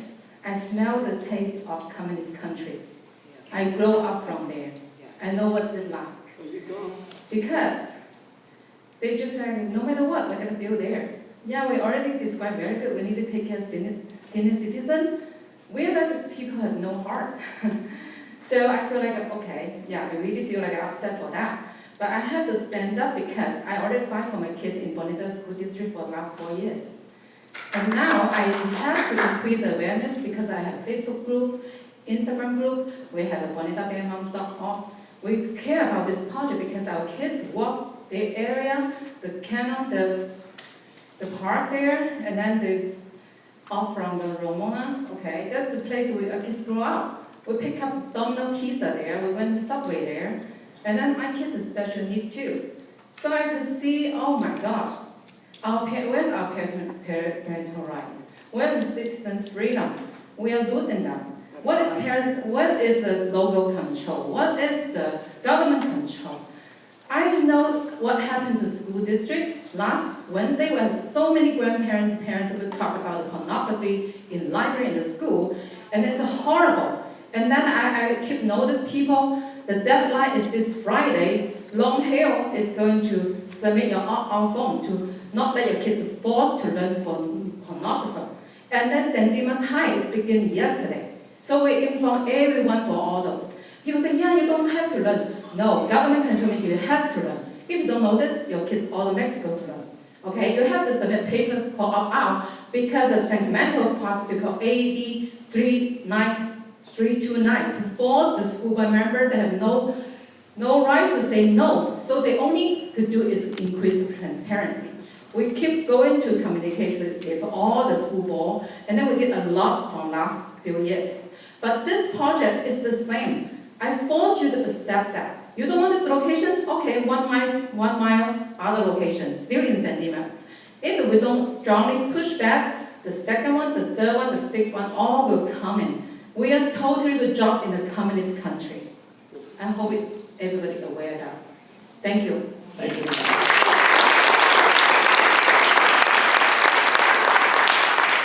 Anyone else wishing to speak? Sorry, Tim. Okay. All right, back to the original statement. I hope everybody throws rotten eggs away, hides them, but we're going to take a 5-minute break. Nice looking apartment complex. And yet not knowing exactly, all the ins and outs, I didn't, like John, I did not get out and start talking to people. I just kind of wandered around the place. I never spoke to anybody, but it looked like they built a pretty nice project. But when I watched the videos tonight, the Zoom meeting, I didn't see one 5-story building, one 4-story building. I saw properties that were extremely large, with center quad areas in the middle, wrapped around, but I saw no vertical buildings going straight up. And then I was told by our city manager and other conversations we have, well, just that I asked the question, what guarantees that they're going to, if they, once they get their funding, okay, what guarantees do we have as a community, us in Laverne, that they're going to build what they say they're going to build? They say they're going to build a 5-story, but we've changed our mind now. We'll go down to 4, or maybe we'll go down to 3. But once they've got approval for their funding, what guarantee do we have that they will now not change their mind and go back because, you know, they're to a new situation? So I'm just at a point where, as far as the letter is concerned, I'm going to support the letter because I grew up my entire life working with the opinion that if it isn't written, it never happened. Okay? We can always pull this letter back. We can get some conversation going and figure out what's going on. But I just can't not oppose this project based on where it's at and how I found out about it. It was obvious. There were 400 or 500, 600 people at the park, and they were all, you know, and it really wasn't that not in my backyard. It was, how the heck did this happen without none of our local representatives knowing anything about it? Okay? We found out, you know, kind of by accident. But I will want to thank, you know, from the bottom of my heart, at least Supervisor Barger gave us an opportunity to at least start a dialogue and see what's up. You know, she's bound just like we are by this virus project. And I would like to, what I would like to see, like I said, I am going to support the letter of opposition, but I would like to propose, along with Mayor Hepburn, we've talked about this, I would like to see a joint community meeting, either both city councils, and an open meeting, inviting the supervisor, both supervisors, inviting National Corps, come out and tell us what they're really going to do. Even though I'm not sure that at this point, I understand they're starting to kind of change it around and mix it up a little bit, but they're hearing the community. So back to the word communications. Let's figure out how to communicate back and forth with them. Other than that, I can just banter this back and forth all day long, and I think we're already been here pretty late. I'm going to support if there's a motion on the floor to support this letter, I will support it, and I will ask my fellow council members if they have any interest in trying to put together some type of community meeting with both us and Laverne. Is anybody interested in that? Yeah, Supportive of that. and I will make a motion that we approve the letter of opposition and authorize the city manager to sit on the city's behalf. Second. Any further discussion? I would like to offer a substitute motion. I'm going to pass this out before I read it. Okay. So I'm going to just give you guys. While you're doing that, John, I just want to confirm with Mayor Hepburn, do you believe that your city council would be supportive of a joint meeting? Absolutely. Maybe we could ask our city managers to communicate with each other and figure out, so everybody's okay with the meeting? That's a good idea. Yep. Okay. I'd like to ask John Lee, our IT guy here, to put the motion up on the screen so everybody can read it. And I'm going to read it verbatim. And we can talk about it if you want to. This will be my motion. I'll be waiting for a second.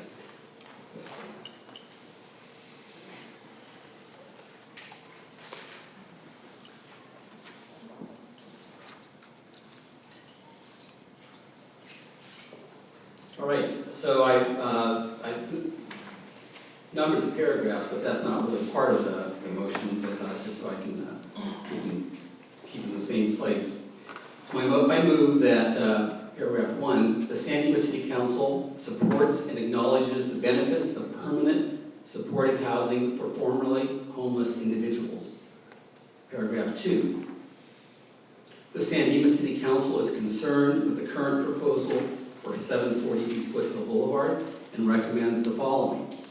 1, maximum of 3 stories with a maximum of 2 stories along the street. 2, front setback of at least 15 feet.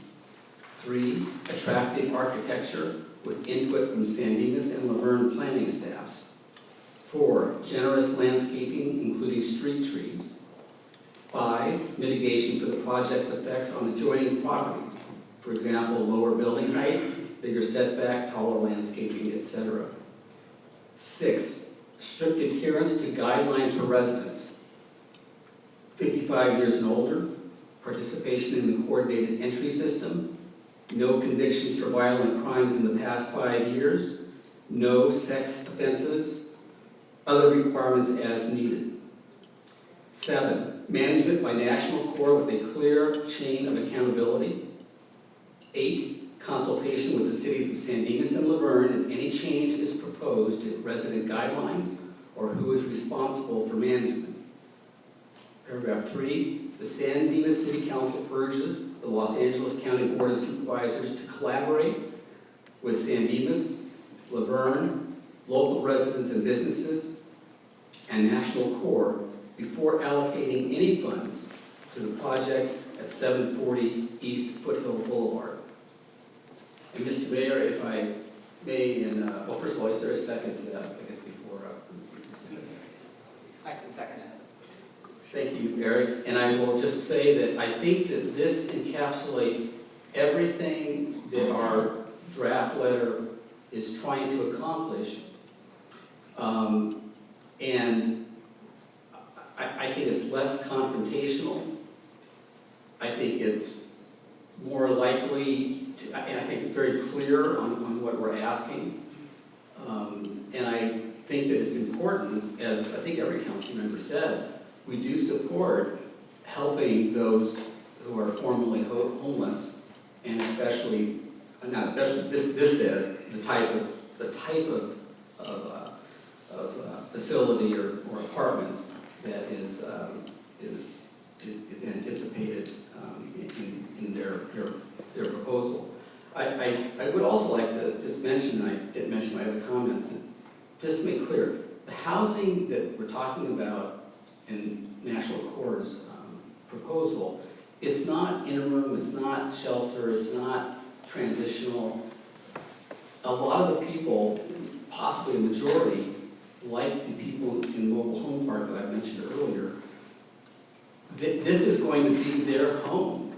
They aren't looking, they're not transitioning, and they're not expecting to, and nobody should expect them to move up to market rate housing nearby or in apartments that are market rate.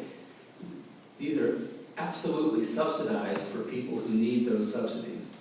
And so that's just the reason that I think that if we just make that brief statement at the start, we say that we're supportive, and it doesn't talk about this particular site, just in general we're supportive of this permanent supportive housing, which is the term that is used for this kind of housing. So that is my motion, and I invite comment or a vote.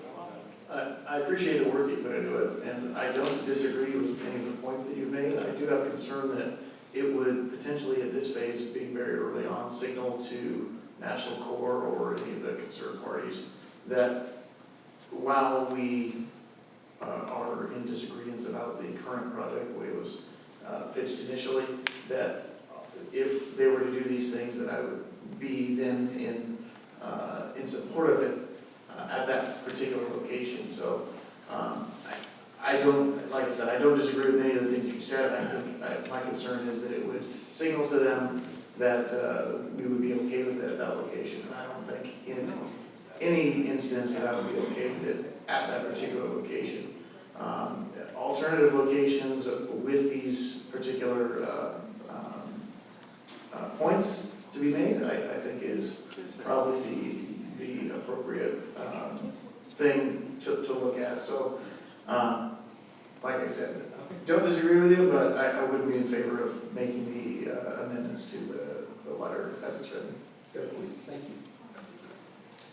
I would just say, to echo Councilmember Weber's comments, the right thing at the wrong time is the wrong thing, and that's where I'm at on what you've proposed there, so. Yes.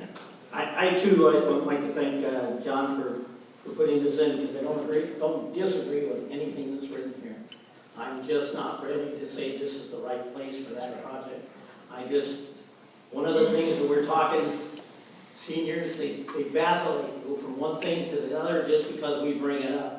Okay, we, as you know, over in our senior park at Charter Oak, we have residents over there that are 55 and older who start to have medical reasons, and the next thing you know, they've got a doctor's note saying that they need to have a relative move in with them, and now we have some people over there with people that are 35, 40, 45, and then they bring some kids. Yeah, there's no guarantee that it's just going to be 55 and older, because people get sick. And I just believe that, I think somebody in the audience said earlier, we're trying to put a square peg in a round hole, and we're trying to shoehorn this project. I agree that we need more homeless, shelters. And I don't even want to call them shelters, I want to call them homes for people and our seniors. As we all know, every country in the world supports seniors. Who doesn't support seniors a lot is our own country. So I believe that that's a very, very important thing. But right now, we have an opportunity to at least talk to these people, see what they want, if they're interested in talking to us. But they don't have to talk to us, because they have a by rights project. We want to make them think that we not make them think, we want them to know that we have some grave concerns about the communications that have gone through it. I really don't want to believe that this thing was just getting shoved, hopefully get past, the community. But, the reality is, it sounds like a lot of people between us and the state, our legislators that we depend on, have been, basically told you're not in the process. And the funding is the only issue that we can deal with is with the county. So we'll take a vote. We have a substitute motion. I'll take a vote. All in favor? Aye. Aye. All opposed? No. Thank you. Substitute motion fails. We'll go back to the original motion. Mr. Mayor, I just would, sorry, go ahead, Joe. I was just going to say the vote for the record was Councilmember Ebner and Nakano in favor, and Councilmember Weber, Vienna, and Mayor Bedar in opposition. I would just, for Councilmember Weber, I would just propose one friendly amendment that the CC distribution is to include the state representatives, Anthony Borentino, Susan Rubio, as well as Assemblymember Chris Holden, and any other state office you deem fit for this CC to make its way to. I'm fine with that amendment. Thank you. So we have a first and a second. Any further discussion? All in favor? Aye. Opposed? No. Motion carries 3-2 with Councilman Nakano and Councilman Ebner to oppose. Okay. That's when Ryan mentioned CC, during this meeting, if we get this meeting going, we do want to make sure that representatives from Supervisor Barger, or Supervisor, who's the other supervisor? Solis. Is on it. And we can CC Senator Rubio and CC Senator Portillo and ask them to come along. Okay? I think it would be an informative meeting, and I think it helps, because even as earlier in the evening when we watched the Zoom thing, I saw some good work. There is work out there. If you watch television, you watch TV, and you see what's going on in downtown Los Angeles, and then, you know, when they're opening up places, they're beautiful, they're whatever, but they're just not a 5-story building or a 4-story building in the middle of a little island, you know, next to a community, and then not knowing about it until the last moment is kind of concerning. So, all right? Mr. Mayor, we will broadly distribute that letter, including the Portantino Rubio, Holden, and any other state office holders, the whole board of supervisors, and LOCTA, and National Corps, and post it on our website, just to make sure it's broadly out there. Secondly, I saw that there were 3 council members that were in support of a joint meeting with the Laverne City Council and inviting National Corps and LOCTA to be able to present the project and do Q&A live. Is that the intent of the council, or is there something more? Yes. If it's anything like trying to calendar a regular, this is going to be. And Saturdays are available. I don't know what the size or the amount of people that are would be interested or combined, but one of the suggestions was thrown out was the Performing Arts Center at San Dimas High School.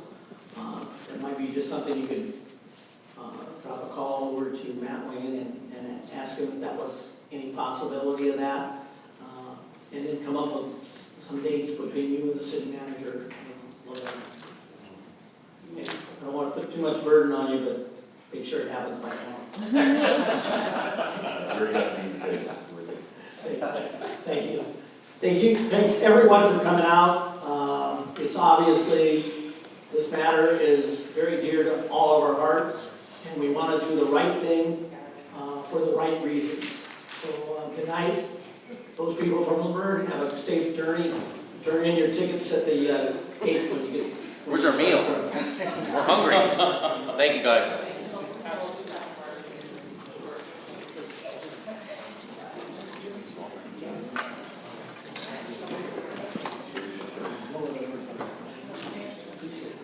Mr. Mayor, if possible, we can do a 5-minute break. Another 5-minute break. Everybody through their meetings already.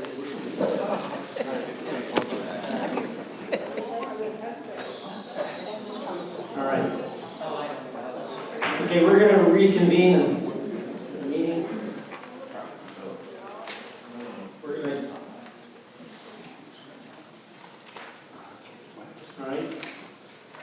Okay, we're going to go to a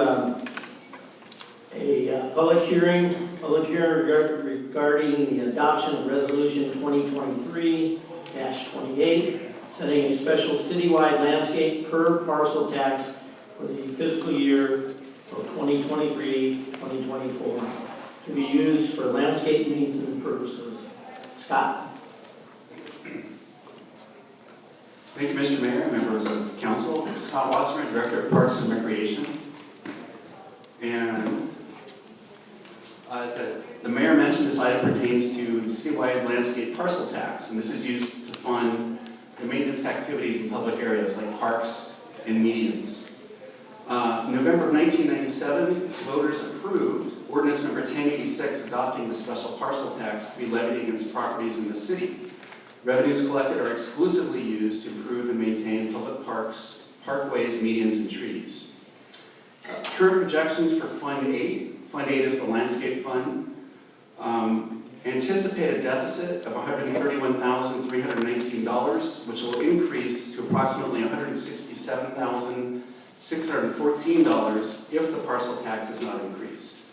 The general fund subsidy is required for any difference between the revenues collected and expenditures for maintenance services.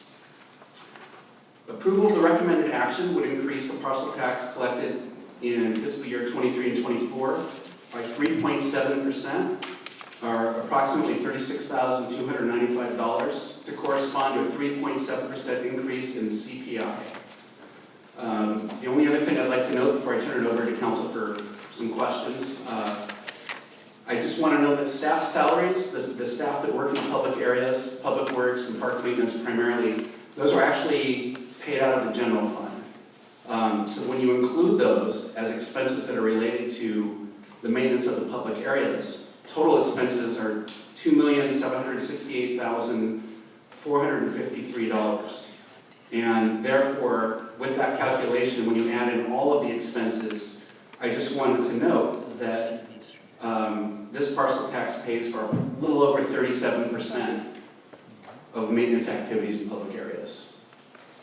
And with that, I will take any questions that the City Council may have.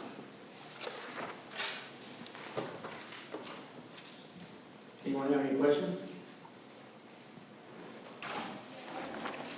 Eric? No? No? Nate? We'll open a public hearing. Anyone wishing to speak on this matter? Would this be Terry's matter? This is not mine, No? It's the next one. Hold on. is it mine? No, yours is the next one. Next. All right, anyone wishing to speak on this matter? Seeing none, I'll close the public hearing, bring it back to the council. Anyone have any questions? I'll entertain a motion. I move that we adopt resolution number 2023-28 with option 1 with the increase of 3.7%. I'll second. Any further discussion? All in favor? Aye. Opposed? Hearing none, motion carries 5-0. Okay, we'll move on to public hearing number 2. Public hearing regarding the adoption of resolution 2023-30, confirming the diagram and assessment for fiscal year 2023-2024 for Open Space Maintenance District 1, tract number 32818 Boulevard. Scott. Thank you, Mr. Mayor, members of council. Today's public hearing allows the City Council an opportunity to consider staff's recommendation to increase the annual assessment for the Boulevard Improvement District. On March 14th, 2023, the City Council approved the engineer's report and declared its intention to levy and collect an assessment in fiscal year 23-24.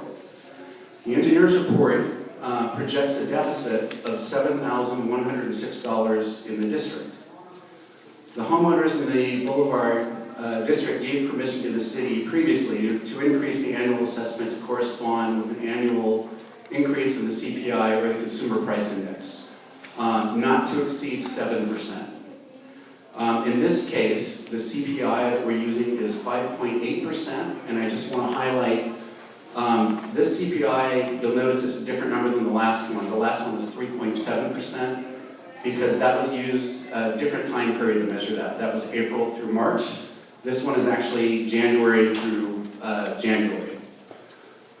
So we're looking at a consumer price index of 5.8%, an increase. This would calculate to an increase of approximately $33.05 per household per year, which would take the assessment from the annual assessment from $569.86 to $602.91. And with that, I'll take any questions that council may have. Council? We'll open the public hearing.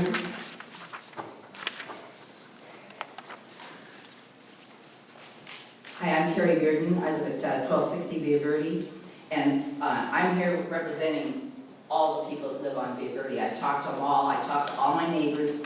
Most of them work. They couldn't be here at this meeting, and we're not opposed to the money. I mean, to the race, because we all said we understand that. What we are upset with is, and I don't know who I exactly blamed. I just talked to this gentleman here, but the arborist is impossible to deal with. When we asked him to thin those trees out, he basically told me, well, if you want them done, you can get it done yourself. Hello? You know, that is not an answer for me. And then we have some of my neighbors, there's a pine tree that comes across the walkway. Look how tall I am. I had to duck to get through. Somebody walking at night would hit their head on that. So we finally removed it ourselves. We did cut it. $800 we spent it ourselves. We don't care. You know, something has to be done. But then when you had the fire department come through, and I saw them at the city meeting, and they came by my house, the one thing he asked me, and it was Mr. Gomez, he gave me his number, and he said he was going to put it in an email. The trees on Villa Verde are so huge, right on the Villa Verde street itself. And he goes, how come these aren't thinned out? I go, oh, they're city trees. And so I want to know is what can we do about getting them thinned down? Because if we cleaned everything around our houses, and he gave us approval, he came back and said, you all did a good job for fire. I don't care how good I clean around my house. Those trees, if they get one catches on fire, they're all gone. The whole neighborhood's gone. And they're just too high. And the roots from those trees, and this is the truth, and I'm gonna tell you, because of the roots, I had to change the water, how to turn it on from my neighbor's house, because it was my tree's roots. That cost me $2,700 to get them removed all through there. So when you'd be going under my house, I spent another $3,000. And it's ridiculous. And then it lifts up my sidewalk. Well, they came around and fixed all the sidewalks of the city, which I'm glad because they were terrible. But mine is still there. I have to pay to have it done. And I want those trees trimmed. We want those trees trimmed down. And that's why I'm here. Thank you very much. Thank you, Chair. Yeah, not complaining about the money raised. We'll pay that. And thank you for your comments. I will certainly look into that and explore that with the arborist. Thank you. Yeah, thank you very much. Anyone else wishing to speak to the council during this public hearing? Seeing none, we'll close the public hearing. Council? All right, I guess I've got to make the motions to raise money. So, some of my colleagues are a little reticent. Keen observer. John never voted to raise taxes all this time. Resolution number 2023-30, I would recommend that we approve that, adopt it. Do I have a second? I'll second that. Any further discussion? All in favor? Aye. Opposed? Hearing none, motion carries 5-0. Strange how things go at 11 o'clock at night. Okay, we're going to go to public hearing number 3. Public hearing regarding the adoption of resolution confirming the engineer's report to increase an assessment and diagram for fiscal year 2023-2024 for open space maintenance district 1 Northwest. Mr. Watson. Thank you, Mr. Mayor, members of council. The purpose of this public hearing is to solicit input from the public regarding a proposed increase in the annual assessment and to tabulate ballots from the households located in the Northwoods District. On March 14, 2023, the City Council approved the engineer's report that projects a fund deficit of $24,314 for the current fiscal year. The City Council also declared its intent to levy and collect an increased assessment of $1,538.28 in fiscal year 23-24. Council also directed the city clerk to conduct a ballot procedure for the purpose of obtaining homeowner approval for a potential increase in the annual assessment. Ballots have been mailed to all 38 households within the Northwoods Assessment District and included the following, and I'll just read some of the verbiage on the ballot. 2023-24 annual assessment increase of $639.86 with a total annual assessment of $1,538.28. The second issue that's on the ballot is future year increases tied to corresponding increases in the CPI or the Consumer Price Index. So when people mail the ballots in, they either vote yes for all of that or they vote no for all of that. At this time, I think we'll tabulate the votes. A yes vote would be, we would experience a yes vote, and if we have 51% of the votes cast to increase the assessment and to allow the city to process future increases in the assessment tied to the Consumer Price Index. A majority of protest would exist if the votes go the other way. basically if 51% or more of the votes are against the increased assessment. In the event of a majority protest, the city engineer would be instructed to revise the scope of work of the engineer's report to reflect the level of maintenance activities that could be sustained with the existing annual assessment of $898.42 per year. Public hearing will be scheduled for June 13th, 2023 to present the revised engineer's report to the City Council. City Council may choose to continue to assess the current rate of $898.42 on this date. As a Northwood Assessment District, it's on private property. Homeowners are ultimately responsible for the maintenance of their yards. So in the event that there is a majority protest and the city has to curtail its maintenance activities to match the budget, homeowners would continue to be responsible for maintaining their yards and their landscaping in accordance with the San Dimas Municipal Code and any other state or local laws. And with that, I'll take any questions that council may have. Council? Is there like a ballot box? Is there a presentation of the votes? We do have ballots, yeah. The city clerk has a ballot. It's going to happen in a minute. Momentous. Okay, seeing no further questions, we'll open up the public hearing. Anyone wishing to speak to this matter? Don't all rush at once.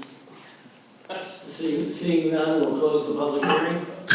Mayor, we need to keep the public hearing open while we do the tabulation. We're going to reopen the public hearing. Okay, and I'm going to ask the city clerk to open and read out the results of the ballots. Mayor, City Council, the total number of qualified properties or ballots for this item are 38. The total number of ballots that have been returned by mail are 26.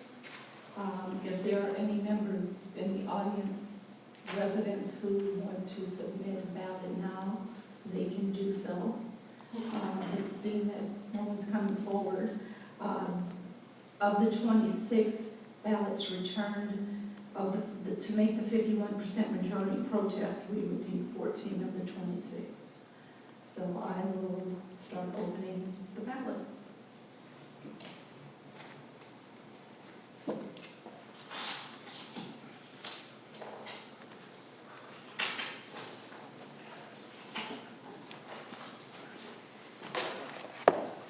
(1702) Calle Alto has voted yes.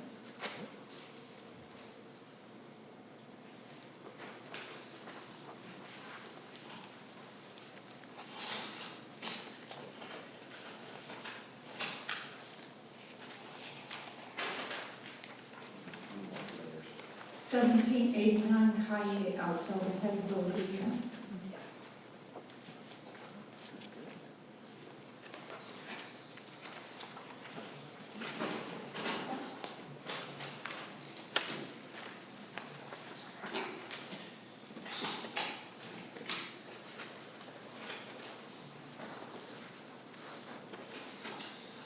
1757 Calle Alto has voted no.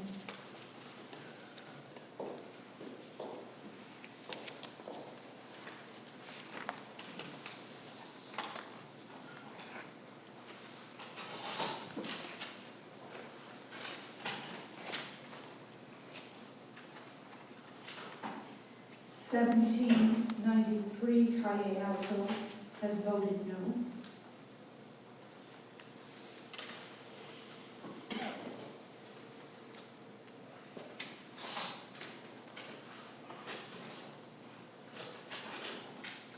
1733 Calle Alto has voted no.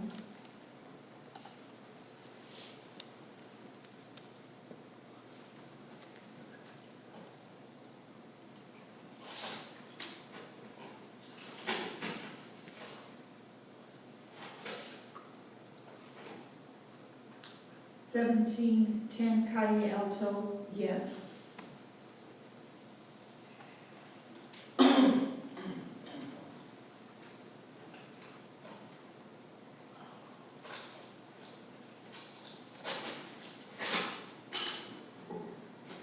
'Neck and neck.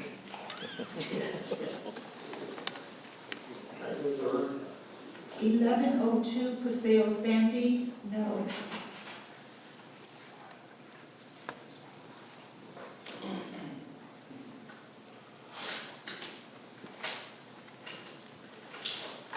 There's like a slight pause. 1792 Calle Alto, yes.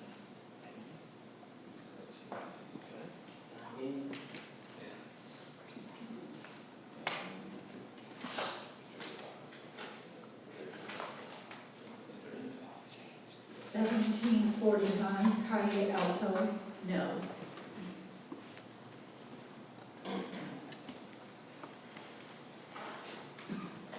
What happens if there's a tie? City Attorney. If there's a tie, there's no majority protest, so the council can decide to vote for the increase. That sucks. 1719 Calle Alto, no. You're not giving me a tie. What was that? 1719. We don't have that 8-10 breakfast.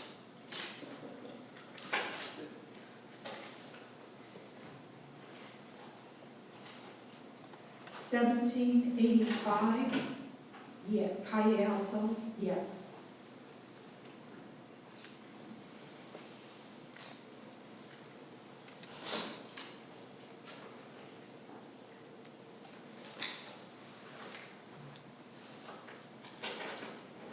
$17.41 Calle Alto, no.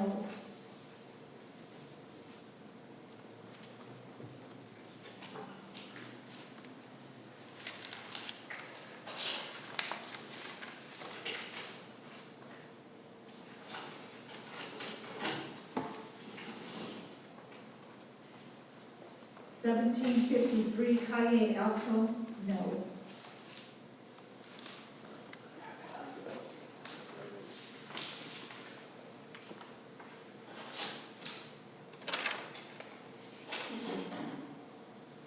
$17.61 Calle Alto, yes.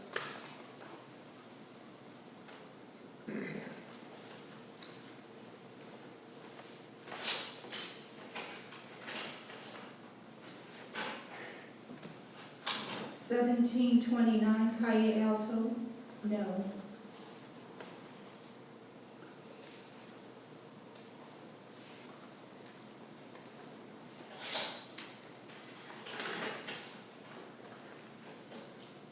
$17.25 Calle Alto, no.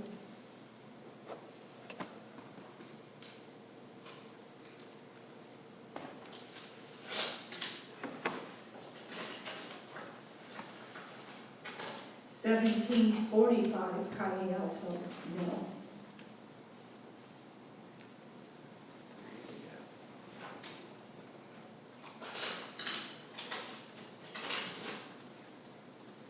$11.18 Paseo Sandy, no.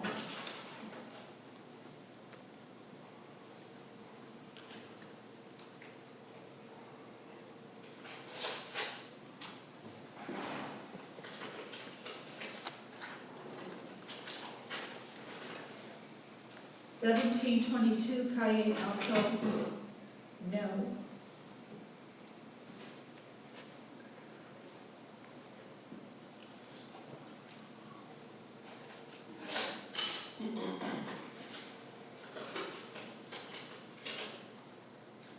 $11.05 Paseo Sandy, no.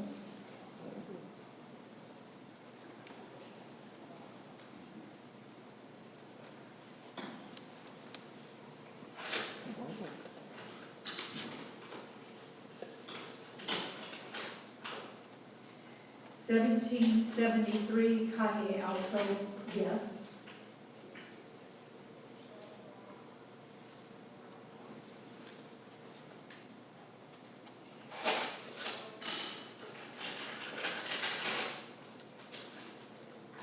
$11.10 Paseo Sandy, no.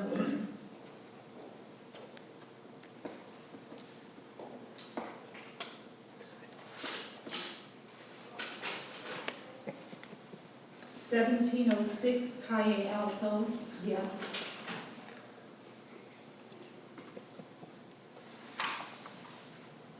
Or 6, at the top.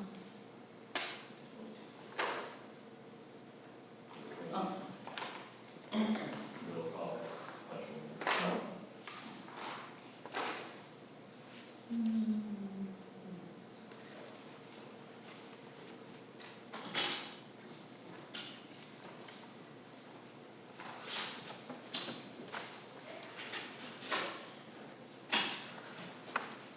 $17.30 Calle Alto, no.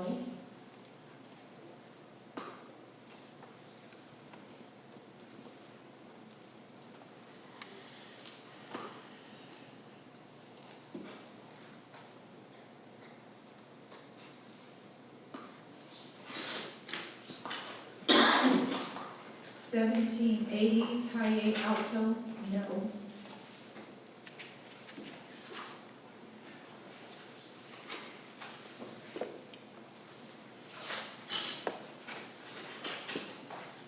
And 1113 Paseo Santi, no.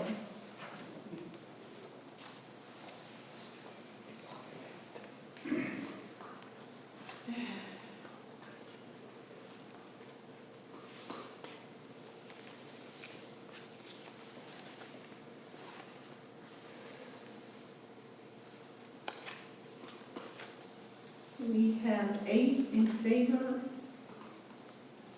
18 opposed. City manager concurs, 8 in favor, 18 opposed.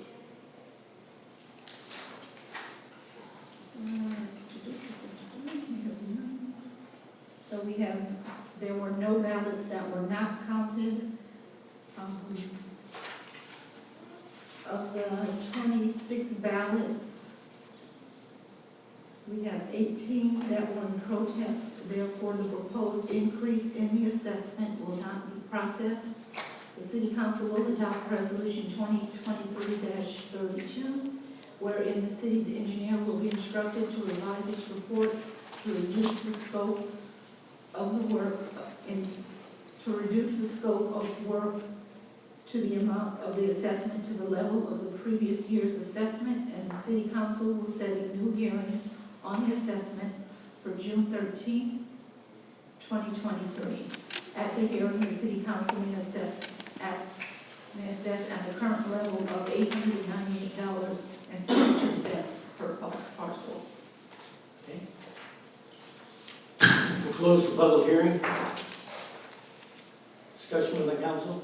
I would move as just stated by the city clerk. Second. Any further discussion? All in favor? Aye. Opposed? Hearing none, motion carries 5-0. John, I got a motion tonight. Well, Emmett predicted it, so he can start his own, analysis firm for the next presidential election. Mr. Mayor, I just briefly wanted to just recognize Hilly Sabaja, Senior Management Analyst, who helped me put a lot of these documents together. She had a big part of this. Thank you, Haley, for keeping them straight. That was really kind of fun. We should do that more often. No. I just don't know why we didn't do it much earlier, so we could have a lot of people could hear. Okay, so June 13th, public hearing board.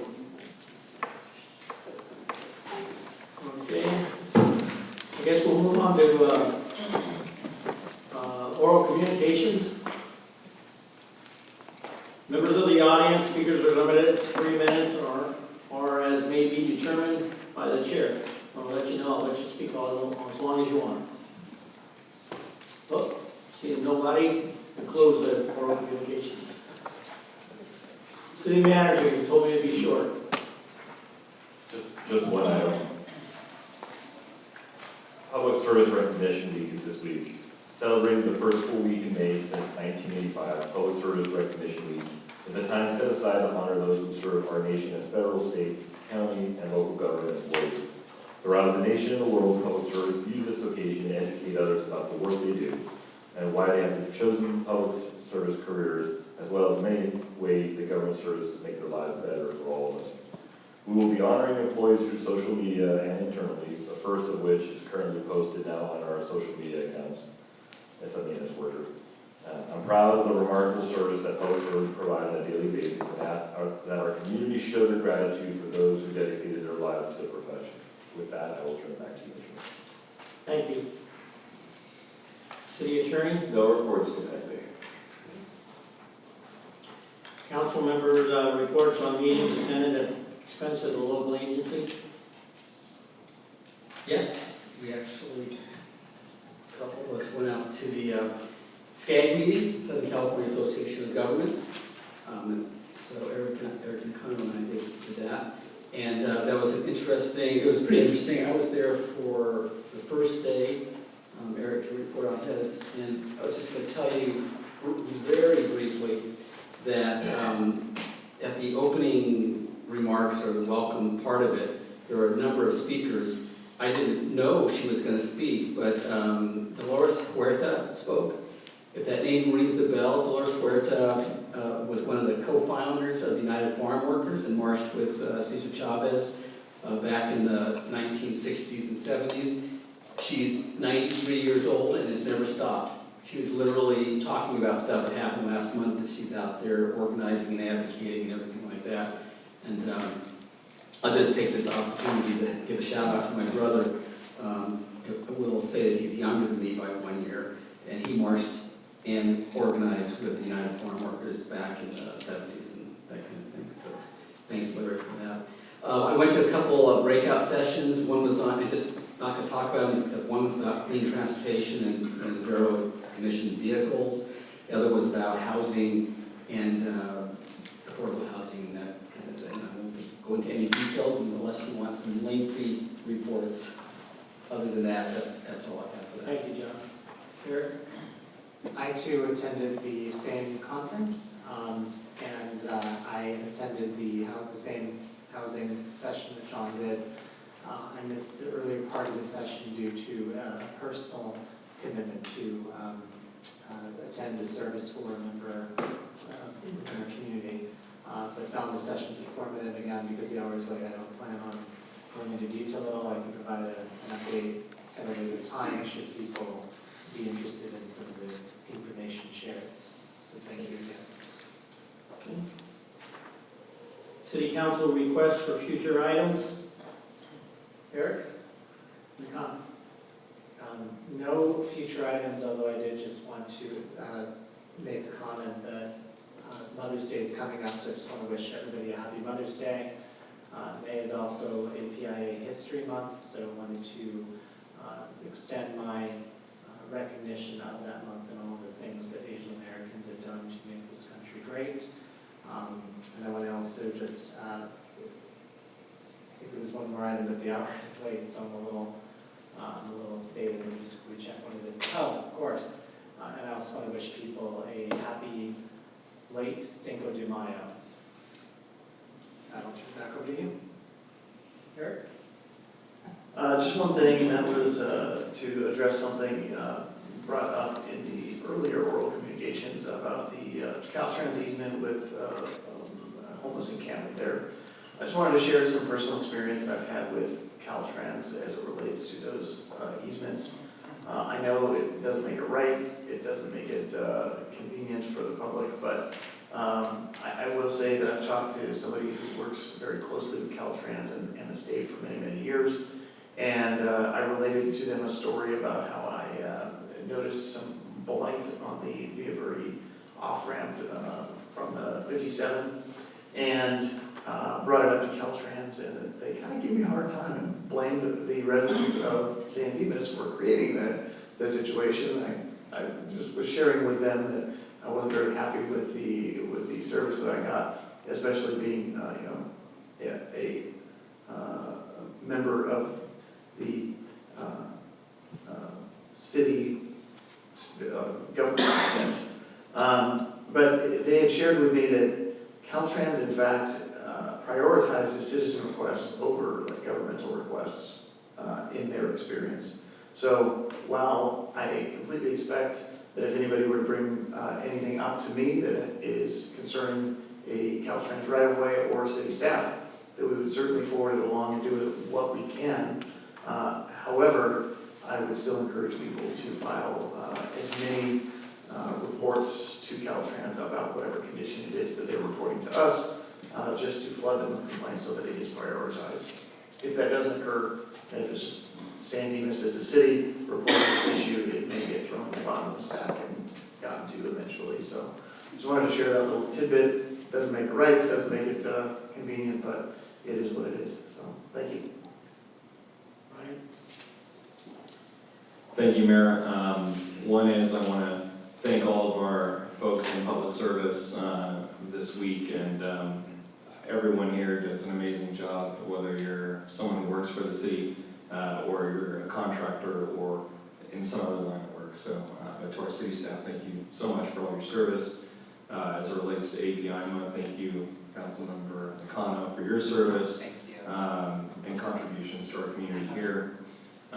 It is also Mental Health Awareness Month, and so I do hope that is an issue that's very near and dear to me, and I hope people are really mindful this month. I encourage people to look at the resources through Los Angeles County Department of Mental Health. If anyone needs any help or needs access to crisis counselors, last year the county through state and other mandates has launched 988, which is a great resource to be able to get to the suicide hotline or crisis worker relatively quickly. So I do hope people are utilizing that resource, and this month I am making posts from SAMHSA and other organizations to continue to raise awareness towards that cause. So I hope you will take some time to take a look at that and raise awareness towards those causes. Sunday in Sacramento, each year the state of California has the Police Officers Memorial. It's also a Firefighters Memorial. So I just want to remember some fallen public service first responders, and my thoughts are with them and their families. Yesterday there was a vigil on Sunday night, and they were added to the memorial wall in Sacramento, which I encourage everyone to visit if you ever have the opportunity to, across from the Capitol. Next week is National Police Week, and so I want to thank all of our first responders, our San Dimas Sheriff Station personnel who respond here, as well as some of our law enforcement, forestry folks, and others who work in an enforcement capacity. There's a lot of things going on in law enforcement today. The job doesn't get any easier, and your service is not seen here and isn't gladly heard about, and thanks and appreciation from me. I want to wish everyone a wonderful Mother's Day. As was previously said, lots of fantastic people out here who are mothers or serve that motherly role for many, and I'm very grateful for that. And lastly, I was shocked and taken aback when I learned of the passing of Terry Muse. I think she was, excuse me, a wonderful person. The time that I got to get to know her when I got involved with the city, and she just could light up a room and really knew how to connect with people. And I'm thinking about her even because I have my waste management little card here. It's been left since the last council meeting, but she was someone that really cared about the community. It wasn't just someone here as our liaison per se, but she was always someone that volunteered in the community, could be counted on to take on some extraordinary roles, and her contributions were great, well beyond her call of duty for her day job. She was truly someone that I think was aligned in a position, and like my dad said, if you love what you do, you'll never work a day in your life, and it was very clear that she really loved the work that she was doing and liaisoning with our cities, and even though I may not always agree with some of the waste management stuff, Terry made it much more palatable and understandable, and she's going to be missed, and it's a great loss. So my thoughts and prayers are with her and her family. I'm sorry I missed service today due to my duties at work, but I am thankful for her. Thanks. John? I knew Carrie Muse for quite a while, and she, to echo the other comments from Ryan, She was a caring person, she was sweet, she was a good representative for waste management, and always available, and so yeah, she will be missed. Other than that, I do not have any further to. Thank you. As I said earlier, I attended the services celebration of life for Terry today, along with some city staff and members of the community. It's pretty astounding. There was 300 people plus for this lady who sparkled. She agreed everything was okay. We're going to get through everything. We're going to figure it out. When I found out, and I've learned over the time that I've had an opportunity to meet her and work with her, was that she was very involved in local politics of the city of Baldwin Park. She was appointed for a 2-year term and then got reelected. And after 6 years, she decided that she was going to move on to something else. But she was always very active. I mean, she was active in their marriage encounter system and just very, very, very involved. And as I said earlier, when you talk to Terry, Baldwin Park was her home, but San Dimas was her home, and Diamond Bar was her home. All the cities that we know around us, she was a part of. It didn't matter what event it was. I can remember her over here at the senior center cutting meat and packaging it up for the birthday barbecue. And she was a mother of 4, and her husband David. I can remember sitting here and looking out into the audience, and they both sat there during meetings, and it didn't necessarily have to do with a waste management issue. She just wanted to be a part, and it was always good, because if you needed her, she was there. If you needed her husband, he was there. She'll be sorely missed. I can tell you that my wife shed immense amount of tears at her loss. So tonight, I would like to close this meeting in her honor, and I appreciate the things that were said. I'm sure her family will appreciate those things, and we'll close in her honor. At this time, we're going to go into a closed session for the next 3 weeks to discuss 4 items. Items include conference with labor negotiators related by unrepresented employees, 2 cases of anticipated litigation, and conference with labor negotiators related to the city manager's agreement. Okay.